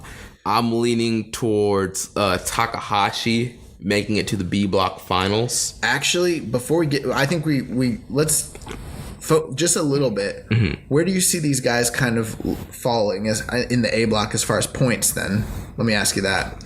So I think the top four guys in this block. It'll be Takahashi. No. I'm sorry, A block. I'm sorry. We didn't even discuss that. What? Oh, like the point wise? Yeah. Like where do you see everyone kind of falling? Well, I think Ospreay and Ishimori obviously will be the top two, and then from there, maybe probably in the middle you're gonna have like Bushi, ACH, Flip. And then towards the end, towards like the lower half of the you'll have like Yo, Kanemaru, and Tiger Mask at the bottom of the standings. I don't think you're totally off base. I think that a variation of that. I do think that they tend to give a lot of guys equal points to keep it competitive going into the end. But I think I just kind of really want to ask that to see what your personal opinion is on guys, because I think that's your ranking of where you see them in the pecking order. You're like Tiger Mask at the bottom, then Kanemaru, then Yo, and then you're like, and then I see Flip, ACH, and Bushi. So that's pretty funny. But yeah, no, I don't think you're far off. Actually, I think that's a very realistic expectation of how they might all end up as far as points go. And yeah, I'm right there with you. I think Ospreay and Ishimori will be at the top. We might even have a better idea of this once we finish our brackets and take a look at all the nights. But yeah, you might be right. So with the B block. Yeah, so I was saying with B block, I'm leaning towards Takahashi making it to the B block finals. Oh, I'm so torn. Like that was my knee-jerk reaction. Like I immediately, once the blocks came out, I just looked at him and I was like, all right, it's gonna be Takahashi and Ishimori. Yeah. But then like I started just thinking more about it, and I was like, yeah, Taguchi's in that block, Kushida's in that block, Skrull's in that block. What if they run back Ospreay and Kushida? They could. I don't think they will. Yeah. But they could. Although the thing is, if Ospreay makes it to here's my thing. If Ospreay makes it to the finals, Ospreay, in my opinion, I could be wrong here, I think he needs to win. Yeah. And if he faces Kushida again, he's probably not going to beat Kushida again. Who, Ospreay? Yeah. I just don't think it makes sense to have him go to the finals and then lose, unless, I guess, if you're really wanting to set up a future title shot for another guy. Mm-hmm. But I mean, I'm also operating under the assumption that he's going to lose to Ishimori on night one. That's just, I think that's a lock in my mind. Same here. So with that being said, it's like, okay, you've got Ishimori down the line, and then if he were to win, and then he has to win the tournament at that point, because like whoever he loses to is getting a title shot at Dominion, and it kind of puts Ishimori out in the cold. So I wouldn't book it that way. It doesn't make sense to me. If you're gonna put Will Ospreay in the finals, then just go all the way with Will Ospreay and have him go over. Yeah, that's the way I see it. So, although I don't think we're going to see Will. I think like we're trying to speculate all the options, but I don't think Will Ospreay is going to the finals. I think Ishimori. I think him and Ishimori will probably finish with the same points, and the tiebreaker will be that Ishimori beat him on night one, and that will be that. Yeah, that's what I think. That's my prediction for how the A block will play out. The B block, though, I am so freaking torn on this, dude. Dude, there's something else that we haven't really been taking into account is the fact of draws. I mean, there could be draws with these matches, and you get 1 point for a draw. I mean, well, every match is 30-minute time limit, you know. Yeah. Well, yeah, and if you're listening and you're kind of wondering what we're even talking about, so the way that Best of Super Juniors works, we probably should have started off and told people, but it's a round robin tournament, so there's 8 guys in each block, and they all wrestle each other one time, and so essentially each guy will wrestle 7 matches against the other competitors, and you get 2 points for a victory, 1 point if it goes to a draw, and then if you lose, you get 0 points. Does anything happen if it's a count out or a DQ? I think you still get 2 points. 2 points if you're on the better end of that. Gotcha. Okay, yeah. So, and then at the end of it all, whoever has the most points in your block advances to the finals to face the winner of the other block, and in the event of a tie, they go back and look at the records and see how you did against the guy that you're tied with, and that generally will be the tiebreaker. So, right. And then if you end up with a multiple way tie, then they have to actually do a match tiebreaker. But it's been years since they've actually booked it that way, although it's not unheard of. So with that being the case, man, I think in this block, because of how many, I could see Ishimori. I think it'll be competitive in A block, but I think Ishimori and Will Ospreay will finish with the most points above everybody else. Maybe they'll be in the 10 to 12 region. Yeah. Where in this one, I think you're going to see a bunch of guys with 8 points. Yes, yeah. I could definitely see the majority of this block having 8. No one is, even though I was I'd love to see Takahashi run rampant through this. He's taking losses. Kushida's taking losses. So is Skrull. So is Taguchi. So everyone's taking losses. At 4 wins, you get 8 points. I think whoever wins this is going to finish with 8 or 9 points max. That's my call. I could see the winner getting 10. Nope. 5 wins? Holy crap, dude. You might be right, but let's just say, okay, let's say it's Takahashi. Yeah. Okay. Well, I mean, I could see if he lost to Kushida and Marty Scurll and then beat everybody else. Yeah, I mean, I could see Takahashi beating Sabin, Dragon Lee, Desperado. He's not beating Dragon Lee. He might, but I don't know. It's Dragon Lee, bro. That's Achilles heel. You know what? You could be right. Let's just say you could be right, but ultimately, I'm gonna say that we're gonna end up with mostly an eight-way tie for the most part, and I think that's just how I see it. I think it's gonna be very, very, very, very close going into the finals. I don't think we're saying anything that's that much different. You're talking about one more match than I am, basically. Yeah. But I mean, who could win this? Who do you realistically? Let's just say, let's pencil it in. We think Ishimori's going to the finals. Mm-hmm. Who do you realistically see going? Who do you think could not make it? So I'm gonna rule out my boy Chris Sabin. I don't think he's gonna make it. No Desperado. No Despy. No show. No show. Probably not Dragon Lee. Yeah. Okay, so that leaves us with Takahashi, Kushida, Skrull, and Taguchi, who are all former champions. Yeah. And Skrull's never been to the finals, and neither is Takahashi, but Taguchi and Kushida are both former winners of this tournament. Man, this is stressful. You kind of think they all could, you could see them all going, couldn't you? Yeah. But, I mean, I don't know. My gut is still, for some whatever reason, leaning towards Takahashi. I feel... Bro, my gut... I've been saying Takahashi this whole time, and my gut is starting to go... Kushida. Yeah, bro. Like, it's just that Kushida typically does very, very well in these tournaments. He won it last year, and he was in the finals not the year before that, but 2 years back in 2015. So I'm like, out of the last 4 years, he's been in the finals 3 times. Yeah, and I mean, if he goes to the finals, I mean, let's say he wins.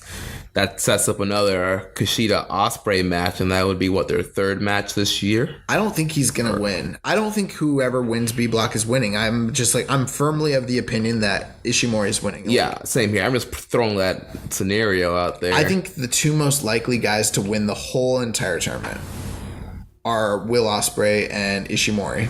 Yeah, I don't think that anyone, which is crazy because the B Block is so stacked. This is just my opinion. Yeah, I could be wrong. I don't think anyone in B Block is winning the whole tournament. Yeah, I mean, I have the same thought too. I mean, I think I don't know, just from a booking perspective. But if there was someone who could maybe win it, I don't think he's going to win the block.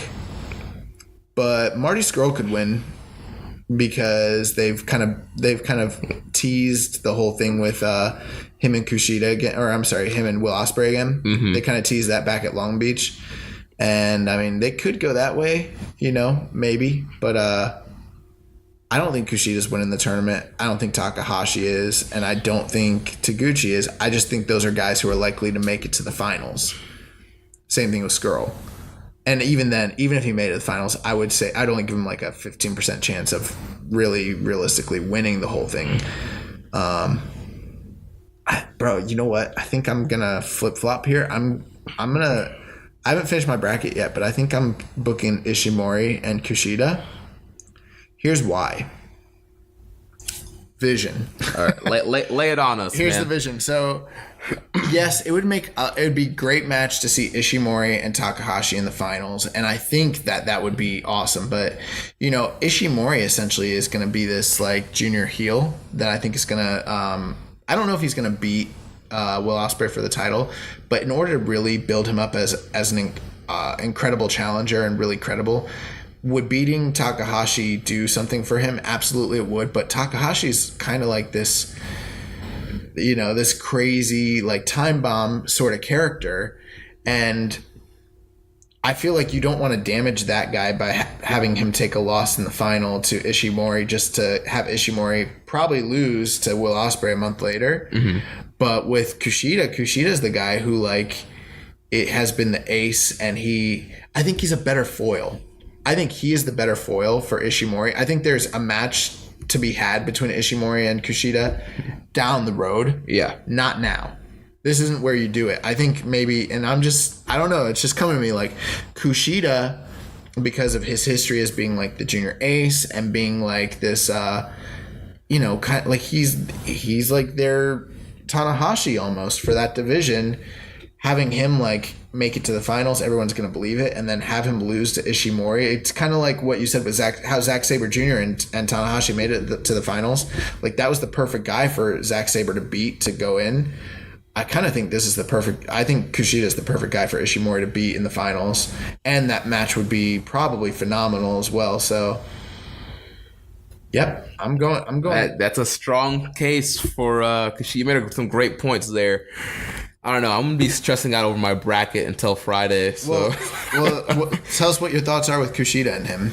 With Kushida and Ishimori, yeah. I mean, you made a great point there. And I do think that Kushida is kind of a good foil for him. I mean, he's a baby face. Ishimori is clearly a heel. It would be a great match dynamic. Obviously, a phenomenal matchup. So, I mean, that I could see that scenario happening But I mean, there's so many scenarios that could happen. But ultimately, I guess what we're saying is we think Takahashi, Kushida, Skrull, and Taguchi are like your most likely guys. Mm-hmm. They'll be at the top. And then I think you'll have Sho, Dragon Lee, Despy, and Saban all kind of trailing them just slightly. Yeah. Kind of playing like the upsetters and that sort of thing. Yeah. Man, so this is exciting. So I think that pretty much does it for like our overarching review. But let's talk about some of these nights. What I thought would be kind of cool is just to go night by night. We don't have to give a rundown of every single match, but let's look at each night and kind of say what match you think is what you're looking forward to most from each night. So we'll start off with night 1, which is going to be Friday, May 18th. We're coming up. We're 4 days away. So oh, it's easy for me. Yeah, the match of the night's definitely going to be Will Ospreay versus Taiji Ishimori, which is the main event of this night. Yep, I would definitely agree with that. I think that has the most storyline implications. It's also the match that I'm just wow, yeah, that's going to be awesome. Looking at night 2. The main event. Once again, the main event. They're starting it off with a banger. Yeah, Takahashi against Marty Scurll. Yeah, I mean, that's a big match. May 20th. Let's take a look here. For me, it's going to be... I feel like we're going to just run into this trend the whole time. Will Ospreay and ACH in the main event. Oh, my gosh. Dude, I can already picture the GIFs retweeting that day. So that's May 20th. That looks awesome. May 22nd. What are you thinking there? Hold on. I'm pulling it up here. You got to be quick. You got to be quicker than that. So, May 22nd. You know what? I actually think the semi-main Kushida and Skrull. I'm actually surprised that's not the main event this night. I'm right there with you, too. I mean, I think a lot of people would probably look at this and think Takahashi and Desperado. And I will say this. That matchup is probably the best of the whole junior tag feud that they've had going between LIJ and Suzuki-gun. Mm-hmm. So, I mean, yes, I'm excited for that match, but you're right. Kushida and Marty Scurll is going to be freaking off the chart. So, yeah, I'm very excited for that. That takes us to the next night, which is May 24th? Yeah, this one, I'm also leaning towards a semi-main with Flip Gordon against Taiji. Yep, I agree. I think that's going to be the best match of that night. That brings us to May 25th. Man, so many good matchups. Yeah. Oh my God, bro. Easy. Oh yeah, easily. Yeah. Dragon Lee and Hiromu Takahashi. Yeah. And at this point so far in the tournament, that's my most anticipated match right now. Yeah, I mean, their history. I thought you said they were fighting on the last night. I got confused. I'm sorry. That changes some of my predictions. You're trying to screw me up. I'm trying to win the T-shirt, brother. The next night. This is the night that I'm least excited about so far. Yeah. This is what night is this? May 25th? Or, I'm sorry, May 26th? But yeah. It should still be pretty good. But with that being said... I'm going to go ACH versus Yo. I was thinking that, actually. Yep, I was thinking the same thing. Dude, we're like the same person sometimes. This is dumb. That's why I said, we need to get different hosts. So, May 27th, I'm looking right now, and for me... It's going to be Kushida and Sho. Yeah, Kushida and Shawn Michaels, yeah. I mean, Taguchi and Hiromu looks great, but I really think Kushida and Sho is going to be awesome. And that brings us to May 29th. Yeah, so May 29th for me, this is kind of another weird night. I'm leaning towards Flip Gordon and Yo. Not me. You know what match I think is going to be good that night? Tiger Mask and Taiji Ishimori. That's of all the guys that I think it's going to be interesting to see Tiger Mask wrestle, it's Taiji. And yeah, I think that for me, that's kind of more interesting than Flip and Yo or Ospreay and Ken. Yeah, by far for me, that first match will be the most interesting, I think. That brings us to May 30th. May 30th, I think... Ooh. Dragon Lee and Marty Scurll. Yeah, Dragon Lee and Marty Scurll. Once again, I'm surprised that's not the main event this night. Yeah, although don't sleep on Chris Sabin and Hiromu Takahashi night. Actually, this has like a shot to be one of those like one of those shows that you kind of don't expect much from, but look at the lineup, dude. Like this Sabin, Takahashi, Kushida, Desperado, and Taguchi Show all in the same, and then Dragon Lee and Marty Scurll. Yeah, bro. That's going to be an awesome night. May 31st. I'm looking at ACH against Ishimori. Yep. Yeah, I think that match is going to be really, really good. That brings us to June 2nd. So this is basically where we're at the A Block finals. Mm-hmm. And, oh, man, it's easy. It's Kushida and Dragon Lee. Yeah, the main event of the night, yeah.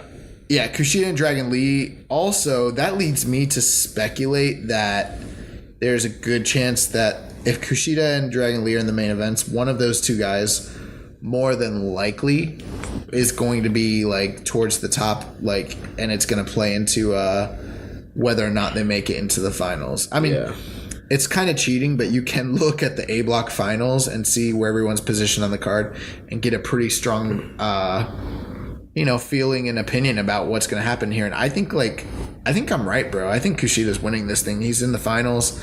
I think he's going to win the match with Dragon Lee and go into the finals on June 4th. Well, actually, that's not the last night of A Block. Yes, it is. No, there's A Block matches on June 3rd. No, B Block. No, bro. June 3rd, there's 5 A Block and 5 B Block matches. Oh, wait. Okay, never mind. So let's back up here. So we've got A Block matches on June 2nd, and then May 31st, we got what, B Block? No, I'm sorry. June 2nd's B Block. Oh, that's what I meant. I messed up. I apologize. I was talking about B Block, but you're saying that they're both basically... There's A Block and B Block matches on June 3rd. June 3rd? Okay, let's take a look at that. So, oh wow.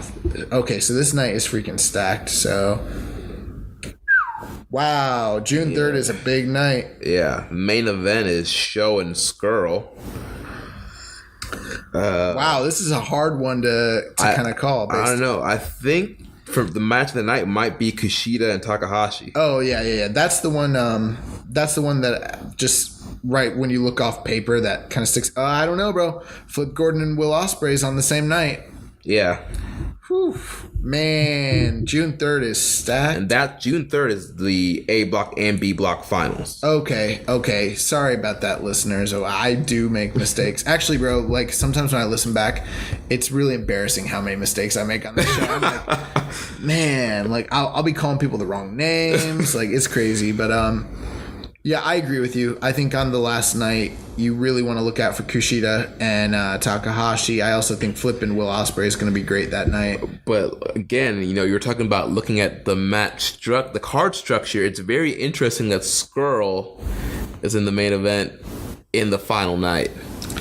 That's true.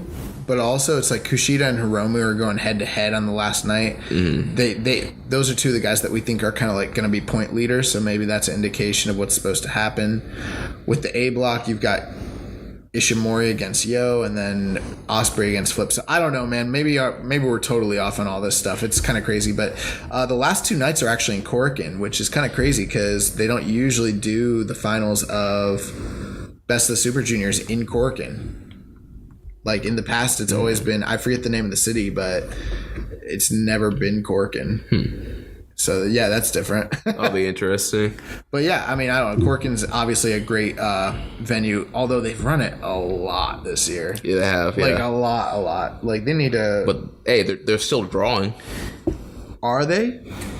Think about how many low houses we've seen this year in Korakuen. I know, but I think for like the decent cards, I think they run it too much. That's just my opinion. I think they need to run some other places. But that is gonna wrap it up for our coverage of Best of Super Juniors. Would you say so? Yeah, we're gonna go into questions, and I know there were some Best of the Super Junior questions. We might have kind of answered them just going through this preview. I had a question for you. I just had something I thought about. What's up? Well, we'll get to the questions now. Okay. All right, so starting with the Reddit questions, Reddit user deep_fry_doom asks, who do you guys think is the dark horse of this year's Best of the Super Junior? And what Best of the Super Junior matches of the past would you recommend someone new to the product like me watch? Thanks. So let's start with what a question. Let's start with the first part of his question. So who do we think is the dark horse in this year's tournament? So we've said our favorites. We've said that Ospreay and Ishimori are kind of our favorites, but who would be like the dark horse guy that could win it? Obviously it'd be probably somebody from B Block, right? Yeah, I would say, like, as a dark horse winner of the whole thing, it's going to be someone from B Block. For me, it's like Kushida or maybe Marty Scurll. That's just my gut. I would say Marty Scurll for me is the dark horse. You could also go Hiromu. I don't think Hiromu's winning this thing. I think Hiromu has the best chance of winning B Block, but I don't really see him winning the whole tournament. I don't know. I don't see them doing that at Dominion again when they already did that at New Beginning. Right. But Kushida could be a dark horse. I think Marty Scurll could be a dark horse, but I'm pretty set that I think it's going to be Ishimori or Ospreay. Yeah. All right, second part of his question. So, what Best of the Super Juniors matches from the past? Oof, man. I mean, there's so many. I would say definitely you want to check out both Will Ospreay and Will Ospreay versus Ricochet matches, the one from last year and the one from the year prior to that. Also, just last year alone, Dragon Lee against Hiromu Takahashi was just freaking awesome. Will Ospreay against Kushida might be the greatest tournament finals of all time. That happened last year. That was a 5-star match, so you want to check that out. Looking back, I mean, even just in 2016, the finals of the tournament between Taguchi and Ospreay were incredible. Dude, you have to check out Kyle O'Reilly against Kushida from the finals in 2015. 5-star match. Yeah, Kyle O'Reilly is a guy that I miss in this junior division. Bro, I freaking love Kyle O'Reilly. It's one of the only things that I'll tune into NXT for is to see what are they called? The Undisputed Era. Oh, bro. Oh, dude, I love dude. Their Twitter stuff has been hilarious. They're such douchebags, but it's great. But yeah, I mean, yeah, dude. I would definitely check out Kyle O'Reilly against Kushida.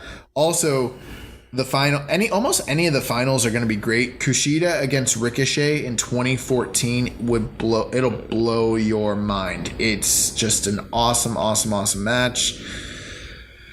Oh man, there's so many, dude. Yeah, I could probably keep going, but I would say from recent years, those are the ones that really stick out in my memory.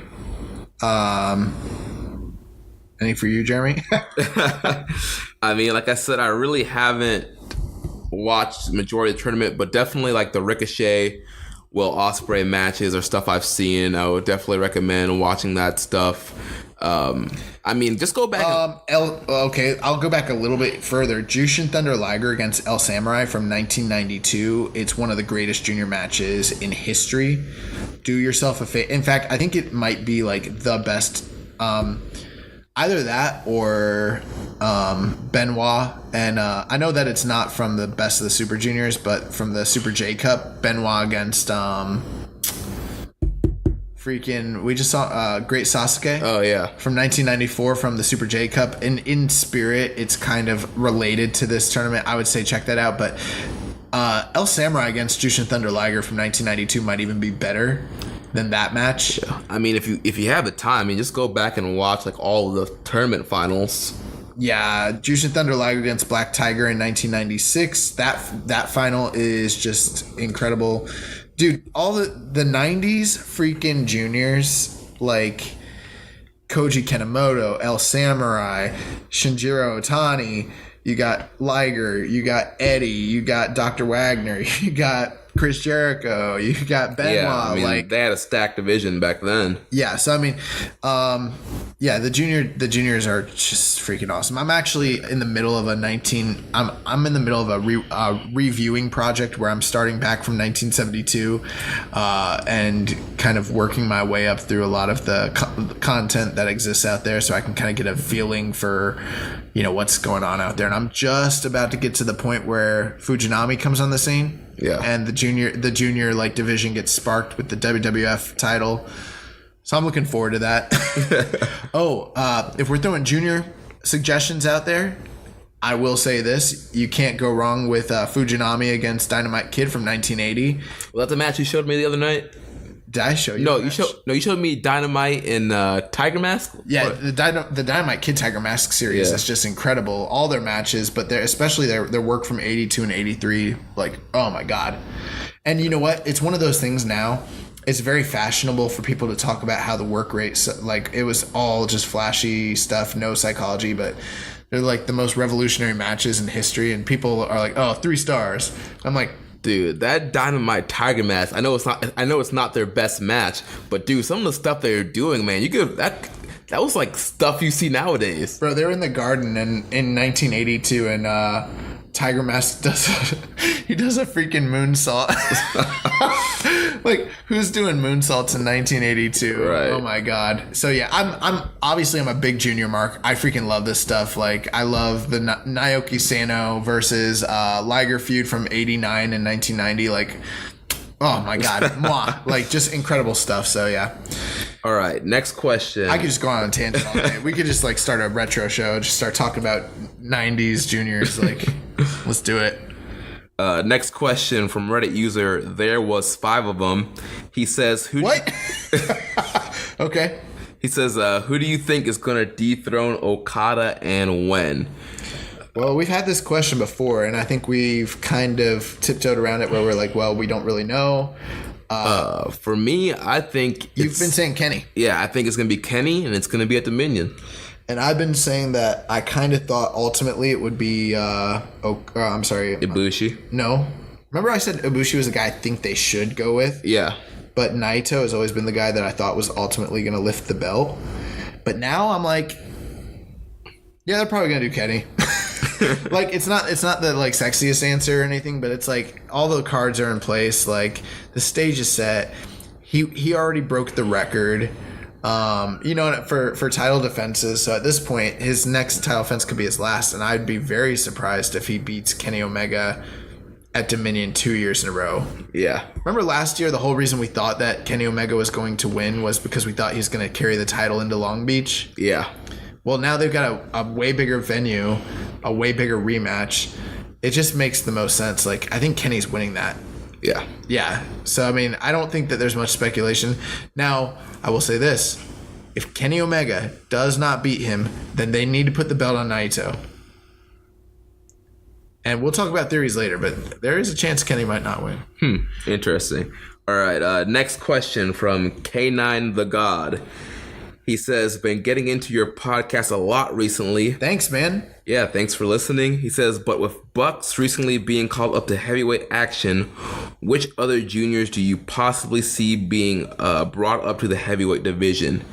Like nobody.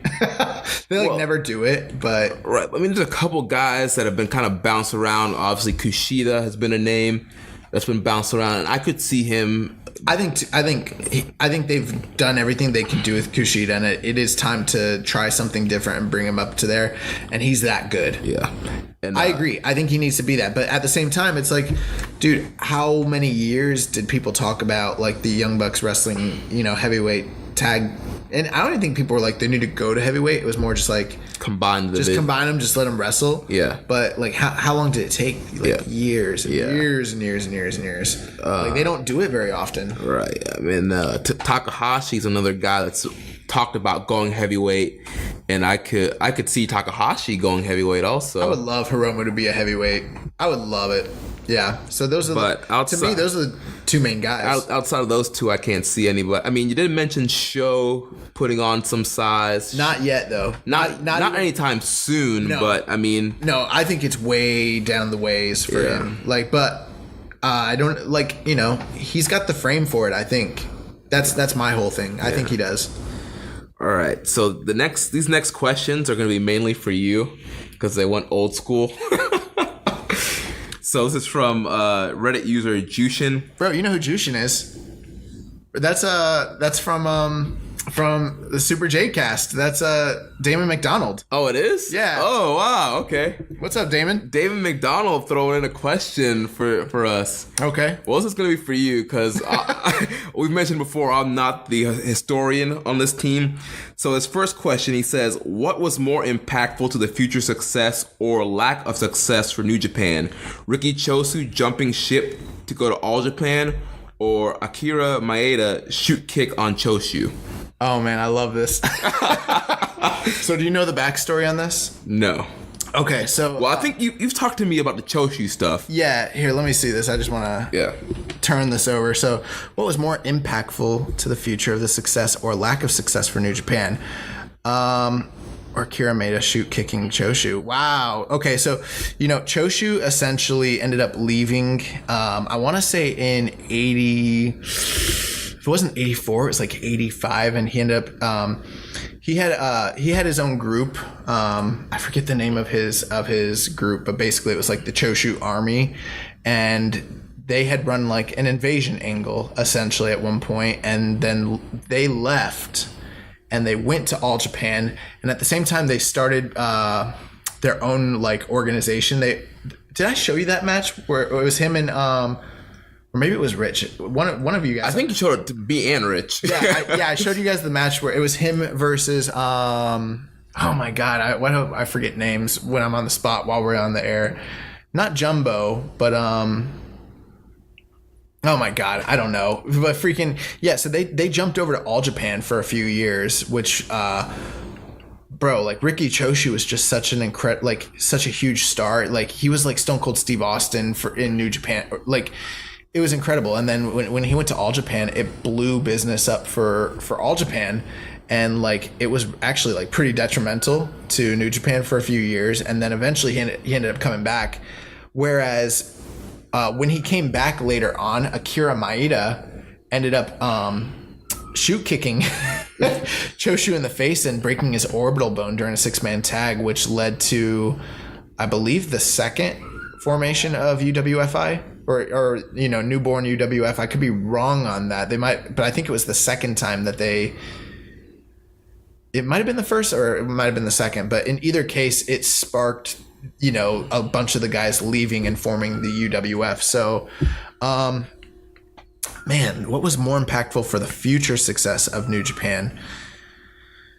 I would say like for the future success of New Japan or lack of success. Well, business definitely went down when Riki Choshu jumped ship. Like that was a huge hit for them. And then when he came back, like he became their booker, and he brought them back. So, and then Akira Maeda basically took the shoot guys out of New Japan for a while until they ended up coming back in the mid 90s. And those are like two of the most important things that ever happened. I'm gonna have to say for me, Riki Choshu, just because his overall impact. I know he wants to boil this down to the moment, and it sounds like it's been I went on a big 80s kick like 2 years ago, so I'm like trying to remember the exact dates on all this, but man, that's a great question. No, it really is. Like it's a great and then obviously here's the thing, in the long run of the world of wrestling, Akira Maeda shoot kicking Riki Choshu is the more impactful moment by far, because without that you don't get UWF, and without that you don't get rings, and without that you don't get like MMA.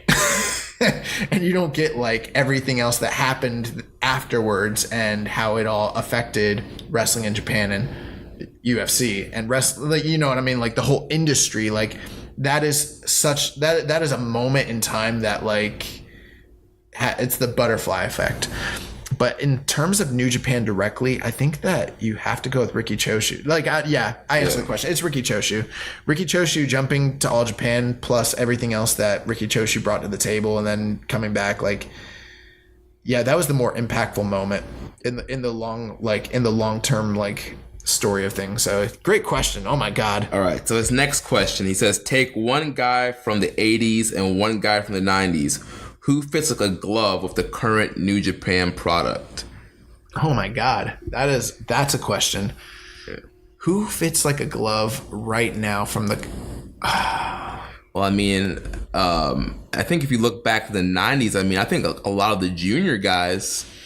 Yeah, I was going to say that. That's what I would say, like, to me, it's like in the 90s. Like, I mean, Liger. Yeah, I mean, he's still going today, but yeah, I mean... Now, he still is, but I'm saying, peak Liger, yeah. If you brought Liger, like 1992 Liger, and you put him in the junior division, he would do incredible. And I mean, I know this name's not supposed to be mentioned, but, you know, Chris Benoit, I mean, yeah, Benoit could have wrestled in any era and still done very, very well. If I had to take a guy from the 90s, though, that would be my first pick. You know who else would do well? Probably is Muto. Muto would probably do really, really well right now, I would say. I don't know about other guys like Hase. I don't know about... Yeah, I mean, there's only so many... I would love to see Hashimoto nowadays, but that's more of like a dream sort of scenario. I don't know if he would fit in with the current crop of what's going on. Although, you know, if you saw, if he was in that Never division with going against guys like Minoru Suzuki and Goto and my God, from the 80s, like, I don't know why, and I could be totally wrong about this, but I feel like the one guy who, man, the 80s is tough, but the one guy who I feel like could fit in and still do well is like Fujinami. Just based off of his work alone, like, although like his matches could be laborious, I feel like he could actually fit into this, like into the mold of what's going on now and adapt. What about Choshu? Choshu's another guy, but I don't know. I mean, Choshu is so charismatic, and he could have gotten over and almost. I mean, you could. Bro, I've always said, like, if you would have seen him like in the States in the like in the 80s in the territories, like, he would have been a legend, like, for real. But at the same time, I'm like, man, I don't know if his high spurt wrestling would like translate to today's times. Although a lot of what modern wrestling is based off of his contributions. Man, that's tough. In the 80s, though, at the same time, I mean, that junior division, bro. It was stacked, yeah. That junior division in the 80s, there's certain guys that probably could have fit in nowadays, but I mean, it definitely wasn't what it, the junior division in the 80s wasn't what it is now. That's a tough question. Yeah. I would say for me, if I got to take one guy in the 90s, it's Liger. He fits like a glove. In the 80s, I don't know if anybody in the 80s fits like a glove. But I would probably put Fujinami in there. I could be wrong, but that'd be me. Yeah. Hey, Damon, tell us what you think. Yeah, I want to know who you think. That's a great question, though. Yeah, these are both really good questions. And one last question from Mr. McDonald here. He says, if you could buy one piece of New Japan memorabilia, what would you buy? Cash is unlimited. Oh my God. I'm not a big memorabilia guy, but... I mean, the first thing that popped into my mind would be like trying to buy one of those tournament trophies. Oh, that'd be awesome. The first thing that popped in my mind is like, I'd buy a New Japan ring. I don't know where I keep it. What's funny about it? I don't know. What are you gonna do for a ring? If there was one thing I could buy, I don't know. What's memorabilia? I mean, you could buy anything. Anything. Bro, the first item. Ring gear, titles, trophies. Part of me wants to be like, I don't know, maybe like one of Hashimoto's like headbands. Yeah. Oh my God. But I don't know, man. Like, I love the original IWGP, the round belt, the one that Hogan first wore. And then the one that they used in the in the mid to late 80s. Oof, I love that belt. Like, if I could get, even if it was just a replica, but yeah, man, I don't know. That'd be me. What about you? I think a tournament trophy, any one of them. Really? Yeah. Yeah, I would want one of those. Yeah, tournament trophy would be cool. It's funny, we were talking about this the other day, Yeah, I had a question because I've been watching all these, New Japan 70s matches, and dude, Inoki, like, every time Inoki's in a big match and he wins, they bring out, like, 2 or 3 trophies, and I'm like, where is this dude keeping all these human-sized trophies? Like, right. Does he have, like a room in his house that's just got, like, 20, like, do the trophies... I think that they just are reusing the same trophies every single freaking time. There's no... or, like, what about, like, when Andre wins a trophy or Hogan? Flair, yeah. Where are they... Yeah, are they taking... They're not flying that back to the U.S. Can you imagine the shipping? Like, that's ridiculous. Yeah. I'd want to buy like one of those those trophies and just have it like in Strong Style Studios, just like chilling. That would be really cool.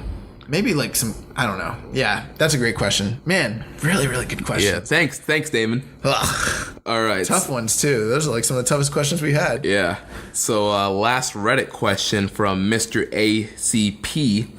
He says, excluding Omega, what seems a given at some point, who do you think will be the next guy to win the IWGP title for his first time? Wait. So, excluding Omega, who do you think will be the next guy to win the IWGP title for the first time ever? Man, I don't know.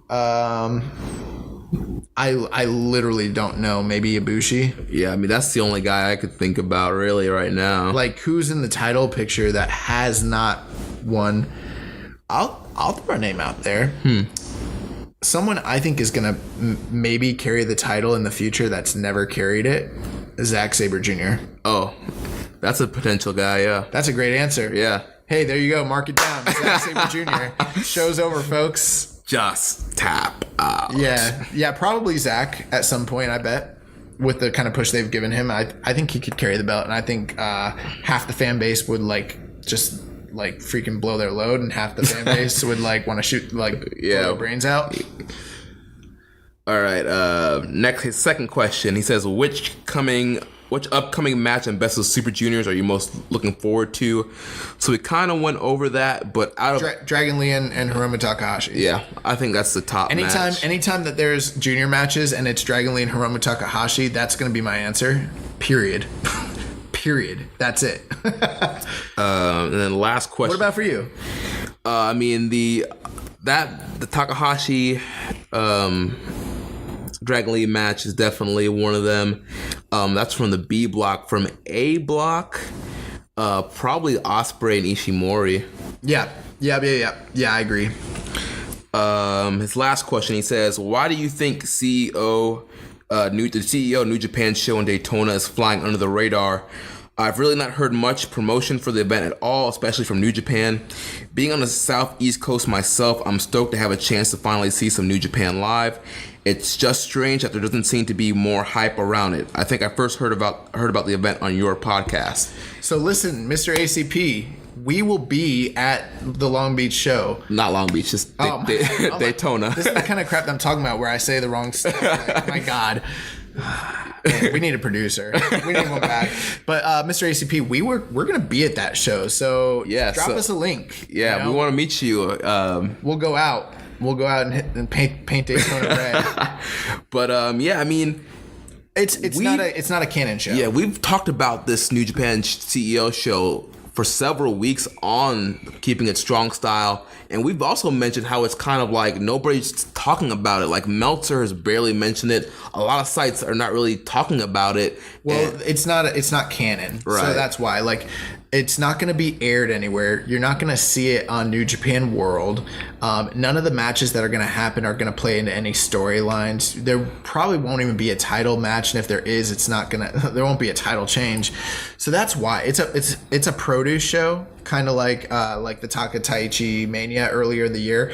Hey, if you have the opportunity to go, you should go. We're going. Yeah, and hopefully it draws. I don't know. They're in an 8,000 seat building, but I don't think it's gonna. I mean, we'll get into All In, but I mean, getting tickets for this was nothing like All In. It was easy. Yeah. We got tickets like that. Yeah. We got good tickets too. Yeah. So for cheap. So, I mean, it's an opportunity, but I mean, it's not a canon show. So I don't think that, plus like it's small and regional. So, I mean, Kenny Omega's really, from what I understand, is really the one pushing for it and also the one kind of backing it and things like that. So the New Japan name is tied to it. I don't even know if when we get there, we're going to see a New Japan ring. I mean, the roster for the show is stacked. Right, but I don't know if we're going to see like a New Japan production where like when we get there, we're going to see the blue mat with the white outline. I don't even know if that's... Yeah. I mean, if you think about it, when they went to Australia, they didn't have that. So, Right. Yeah, I mean, we have no idea what... We don't really know, yeah. So, I mean, I think it's going to be a New Japan show in name and in talent, but it's not like it's going to be a New Japan World. Unless, maybe it will be. Who knows? Yeah. But from right now, it's probably not going to be. All right, moving on to the Facebook questions. Did anyone else ask us any other Best of Super Junior questions? Yes, there's 2 more. Okay, we'll keep it going. Yeah. You want me to ask those questions first? No. All right. So first Facebook question comes from our buddy Jordan Fox from the World Class Podcast. Yeah, they're blowing up right now. Yeah, he's host. One of our guys, Rance Morris from the Outsider's Edge, is his co-host. What up, Rance? Yeah, and I mean, like, dude, Jordan Fox is doing big stuff now. Like, he's a commentator for which promotion is he working with? It's slipping my... The name of the promotion is slipping my... But yeah, he's like actually doing commentating and everything, right? Like, yeah, he's doing commentating. Interviews. I mean, that promotion's like the main sponsor for his podcast. He had Chavo Guerrero on the podcast a few weeks ago. Yes, I mean, yeah, Jordan, yeah, check out. Congratulations, yeah, man. I know he's like on I think the Chair Shot Network. He's doing a lot of stuff, man. So he asked, do you think Naito versus Jericho has the potential to be a 6-star classic? No. No, I do not think that it has the potential. In fact, like, I'm kind of over the whole 6-star thing, and we'll get to that later. We'll talk about it, but not really. Although I'm very, very, very, very, very, very excited for that match. What do you think, Jeremy? Yeah, I don't think it's going to be 6 stars. I mean, it's going to be a very, very good match, but I don't think it's going to get to that level where Meltzer would throw the extra star at it. Yeah, I mean, plus it's going to be the semi-main event. They would have to do so much to get to that level, not being in the main event spot. You know what I mean? Yeah. But yeah, I think it's going to be great, and I'm expecting a great match. So and also it's a blood feud, and you know me, I like juice. Next question comes from our buddy Simon Cotton. Does a lot of work for Sports Kita. Also, he's right for the Sportster too. Yeah, works for the Sportster. He's right for Social Suplex. Simon, you need to come back to work for us. Social Suplex blowing up, baby. He's a co-host of the What You Mean podcast that happens occasionally here on the Social Suplex Podcast Network. And if you are part of our wrestling group on Facebook, the Wrestling Squared Circle, you can hear him go off on the WWE product, cut crazy belligerent promos on how terribly booked that promotion is. So yeah. So which I find very, very, very funny. And I appreciate it. Yeah, Simon's hilarious. So he asked, is this Kenny Omega's time? I think we pretty much answered that. Like, I don't know. Like, I kind of don't know.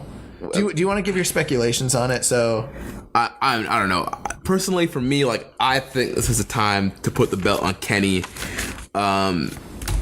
He's one of the top wrestlers in New Japan, one of the top wrestlers in the world, and he has not held that IWGP title yet. I really think to cement his legacy in New Japan, he needs to win the IWGP Heavyweight Championship. I think Dominion is the perfect stage to do it. Okada's already broken the record. They've gone out of their way to make this match no time limit, so it's not going to be a draw like last year. 2 out of 3 falls. 2 out of 3 falls. Like, this is a time. Like, you can still have Okada. Obviously, Okada's probably going to get 1 fall. You can still have Okada get a fall on him. And then... So, I mean, here's the thing with that match. So, they, Omega and Okada are both off of the War of the Worlds tour that just happened, and they're not going to be involved with Best of the Super Juniors tour at all. So they're giving them a pretty lengthy break before Dominion even starts, and I assume it's going to be so that they can prepare and train for this match, because I mean, if you're going to do a long match like that, you have to get prepared. I remember listening to Brian Alvarez talk about the one time he wrestled an hour, and he like literally was doing cardio and stuff like that. And if you remember, like in 1996, the Iron Man, like Sean and Brett were like doing all those training videos. But the funny thing was like Sean's doing all this awesome stuff, and then like Brett's just in the pool, swimming in like the pool in the dungeon. Just swimming in the dungeon, like it's awesome. I love it. But yeah, so I mean, Kenny actually just posted some training videos with him and Ibushi, and here's the thing. I do think Kenny's probably going to win. Mainly, and we'll cover it more later, but mainly because of the fact that the Cow Palace show is coming up. And I think it makes a lot of sense for him to, just like last year, I thought it made a lot of sense for him to go into the championship. But I'm also like, New Japan, they got everybody else at Wrestle Kingdom this year. They didn't get me. Right. Am I going to get got this time? Because here's the thing. Okay, so I don't know if you guys have seen this, but on...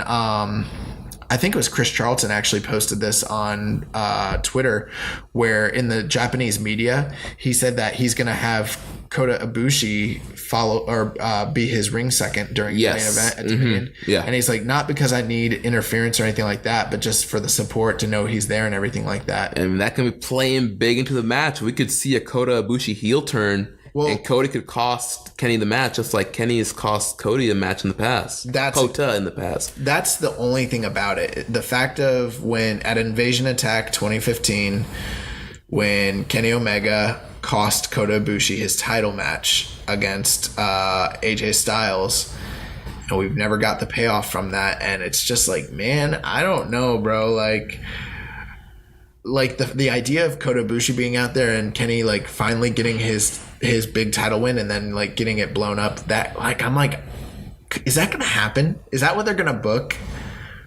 Because here's the thing, everyone will be mad about Kenny not winning because everything seems like it's set up for him to win. But if Kota Ibushi screws Kenny Omega in the main event, he'll be the big. Then all of a sudden, there's an excuse for why it happened. Right, and he's the hottest heel in wrestling. Man. Oh my God, you want to talk about like Tommaso Ciampa or like Cody being a heel, bro?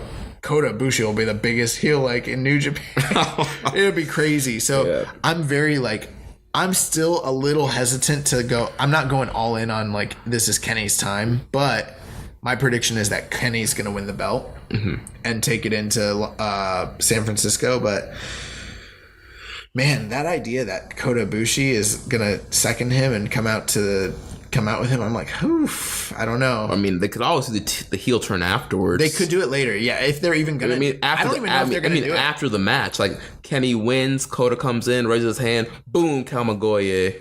I don't even know if Kota Ibushi is gonna become a heel or anything like that. That's just a theory. That's just a theory. But I'm like, if there's a time to put the title on Kenny, it's now. Yeah. It's time. Yeah. So. All right. Next question from our brother, Rich Latta from One Nation Radio here on the Social Suplex Podcast Network. He says, who do you want to win the belt more in their respective matches? Juice Robinson or Kenny Omega? That's so stupid. Do you know why that's stupid? Because he's assuming that I don't want Okada and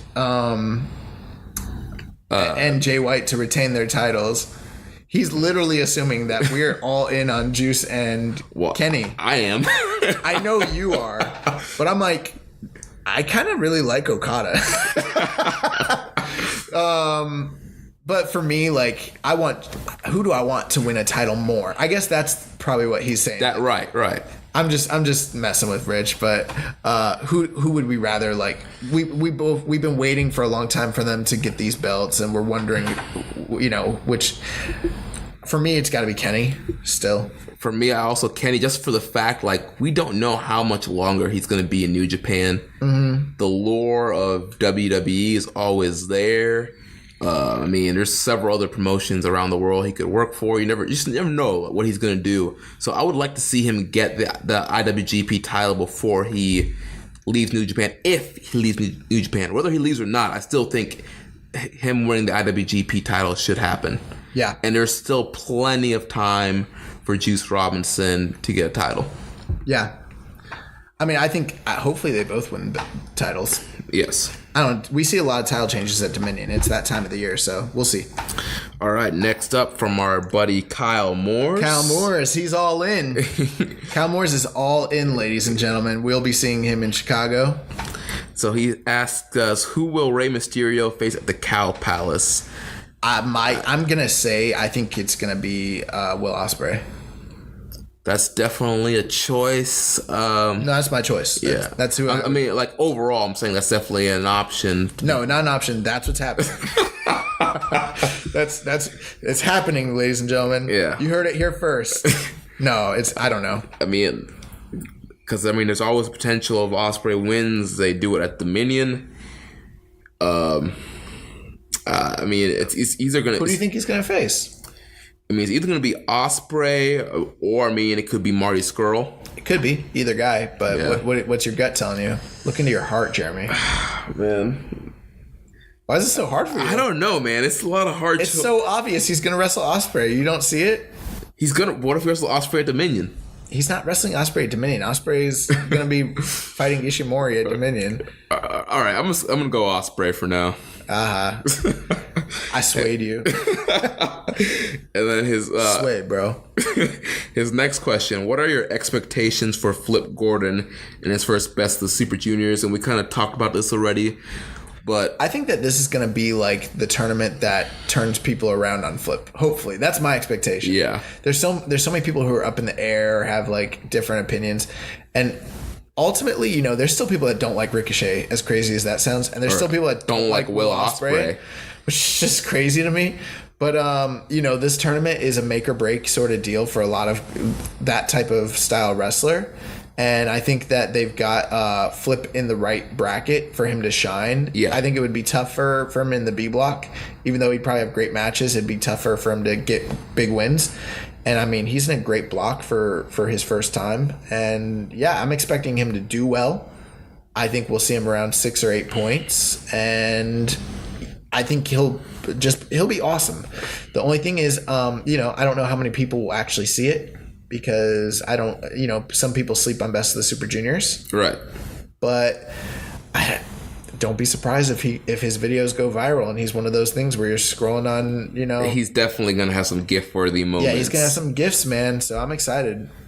All right, next. What are your expectations? I mean, like I said earlier, I think this is going to be a kind of a standout moment for him.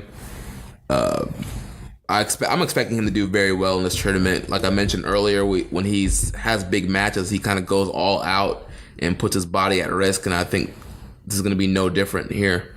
Nice. Next question comes from our buddy Ben Schaefer. Ben. Man, we got a lot of great questions this week. This is awesome. And it's funny, we threw it out kind of like last minute, too. Yeah. So... kind of a joking question. Ben asked, why isn't Jimmy Flips in Best of the Super Juniors? He said there's only one right answer to this. I mean, the answer is because you hung up your boots, pal. No, the real reason is because what is the right answer? He wants to know why he's not in the Best of the Super Juniors? Yeah. I don't know. Cultural bias, racism. I don't know. I don't know. Gato hasn't seen, you know, hey Jimmy, if you you know, get your 8x10s together, right. get a compilation video, get your gimmicks and send them off to Gato. We'll make sure Rocky gets them. He's our friend now. Yeah, we'll probably be running into Rocky in Daytona. Yeah, we'll talk to Rocky for you, man, and we'll see if maybe we can get you on next year. Actually, better yet, I'm pretty sure they'd want to bring you into the dojo. So if young boy Ben Schaefer, I'd like to see that. Yeah, young boy Jimmy Flips. Young boy Jimmy Flips gets his whole head shaved, shaved beard. Yuji Nagata making him do Hindu squats all day. Yeah, bro, you ready to do Tanahashi's like freaking laundry for him and like cook ramen for those Grumpy men? Tiger Mask just like palm striking him, like stiffing him. They're gonna beat you with a freaking cane for like 6 hours. You ready for that, Ben? Oh my gosh. But hey, if you want to get on Best of the Super Juniors, we can get you into the dojo. There's one in LA, there's one out in Tokyo. We'll get you out there, buddy. But his serious question, he says... I thought that was a sweet question. No. His serious question, he says, Omega versus Okada, who is next in line for a title shot? After that? Yeah. Oh, man. I don't know. Do you know? I would think maybe Naito? Again? Suzuki. Yeah, I think Suzuki. I would say they took the belt off him and everything, but he's been so dominant this year, and I think like you give him a couple wins and he's right back in the mix. I think that they teased earlier in the year. You could go with Ibushi, I guess, but I don't know if they're wanting to go that way. Yeah. Cody. Oh yeah, I mean, especially if Omega wins. Cody could be the next title challenger, especially in Long Beach. Yeah. Those are my three guys that I would say like are the next title challengers. But yeah, I would say, you know what? It's probably Cody. That would probably make the most sense, especially if Omega's winning. But in terms of like guys that'll challenge in Japan, I think Suzuki. Yeah, that makes a lot of sense, especially after the year he's been having. I mean, I do want to see Naito, but I think we got G1 coming up, so we don't have a lot of time. I guess that's what it comes down to is who wins. We got Dominion, and then after Dominion, we got the G1 special, and then we got the G1, and then someone's going to challenge at King of Pro Wrestling. Right. It all just depends on who the champion is. I think Suzuki. Gets a win in the G1 over the champion. G1 and gets a title shot at King of Pro Wrestling. That makes sense to you, doesn't it? Yeah, it does. Yeah, that's what I would do. Or Zach? Yeah, after that New Japan Cup performance and the match of Okada. Remember the match with him and Omega? Yeah. And they were kind of teasing like a little feud ski between them? Yeah, they were. Yeah, during that, what's that, a multi-man? It was a multi-man Suzuki match. Gun versus Bullet Club. Oh, we could get Kenny Omega and Zack Sabre Jr. I don't know. Good question. All right, we got two more questions, and they come from Twitter. At Undoubtedly Dean, Jack D. I love Undoubtedly Dean. Yeah, he always has good questions. Yeah, he's been listening to the show pretty much since day one. He says, with Strong Style Evolved UK happening this summer, do you think New Japan might begin a UK expansion? I think that's what that is. That is a UK expansion. Right. I mean, beyond that, what are they going to do in the UK after this? Only time will tell. They are partnering with Rev Pro for this tour, but I mean, I think you answer your question when you say like that's the start of it. That's the start. That's a UK expansion. They're just like they started an Australia expansion this year, and just like they've been doing shows in the US. Like, yes, I think they will be. I mean, this will be a start of it, and then I'm sure next year they'll do more tours. I mean, look at the US expansion. They did the Strong Style Evolved show in Long Beach. Next year they did 2 shows. And there have been some updates. We'll get into it more in the news, but there's some updates that might lend to the idea of international expansion as well lately with the business side of New Japan. So yeah, I think that's something we could definitely see happening. All right, and the last question comes from James Boyd. What? Oh my God, James Boyd. The man that's on sabbatical right now from One Nation Radio. Yeah. He says, totally absurd hypothetical scenario. If Roman Reigns were to go on an excursion, would you suggest New Japan as a top destination? If not, then where? Remember when I made that joke the other day, but I was only like half joking, kind of serious, that I think like he would do well in New Japan? I think he would do well in New Japan also. As weird, even though I think he's a terrible wrestler. I think terrible is a little... Bro, he's not good. He's just not good. Like, I don't know how you could be a fan of New Japan. And it's not even like a bias. Like, he's not good. He's not a good worker. He does a few things good. He's got good intensity. He does the big strikes. But I mean, bro, have you seen him work holds? He sucks. Seriously. I don't know. I can't say that he's terrible. He's pretty bad. Most of the big, terrible is a word I would use to describe Jinder Mahal. Okay, like, yes, okay. But he's not terrible, but he's not a good wrestler. Like, I think the majority of the New Japan roster is vastly better than Roman Reigns is. I think he would benefit from a couple of years in New Japan. Yeah, I think, so, like, what's the question again? He's totally absurd hypothetical scenario. If Roman Reigns were to go on excursion, would you suggest New Japan is the top place for him to go? If not, then where? I mean, I think he could come to New Japan. And you know what my absurd theory was? What if he became part of the Bullet Club? Oh yeah. Remember I said that? Yeah. but I was kind of half joking, but I was like, dude, you want to make them a heel like group and bring an outsider in and take them back to their roots about being like, you know, North American type dudes. Like, yeah, bring Roman Reigns in, bro. Like, they'll draw so much heat. Like, I don't know if it'd be like great matches or classic matches or anything, but yeah, bro, that would be what a freaking angle. But is there heat between Samoans and Tongans though? I don't know. I think him and Tama Tonga, I've seen them take photos and stuff together. I think they're kind of boys or something like that. Because they were in the Performance Center together at one point, weren't they? Tama Tonga? Yeah, wasn't Tama like signed to a developmental deal to WWE? Tongaloa was. I don't think Tama Tonga. No. I know Tongaloa was Camacho. I'm pretty sure Tama like did maybe an OVW stint or something. Oh, really? Like I could be wrong. I mean, I don't know. I'll look it up. I've never heard.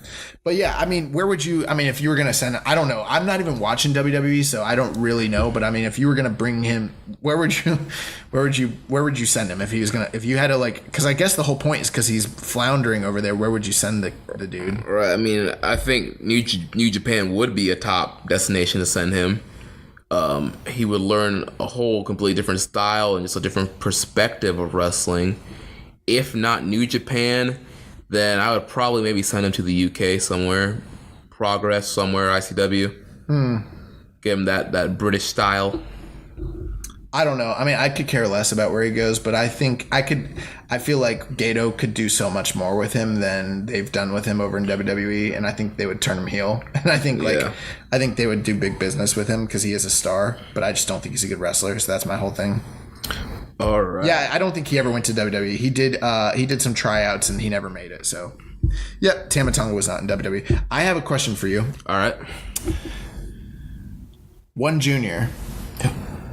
If you could bring one junior, any junior in the world who's not in Best of the Super Juniors, one guy who's not in it right now, who would you bring in?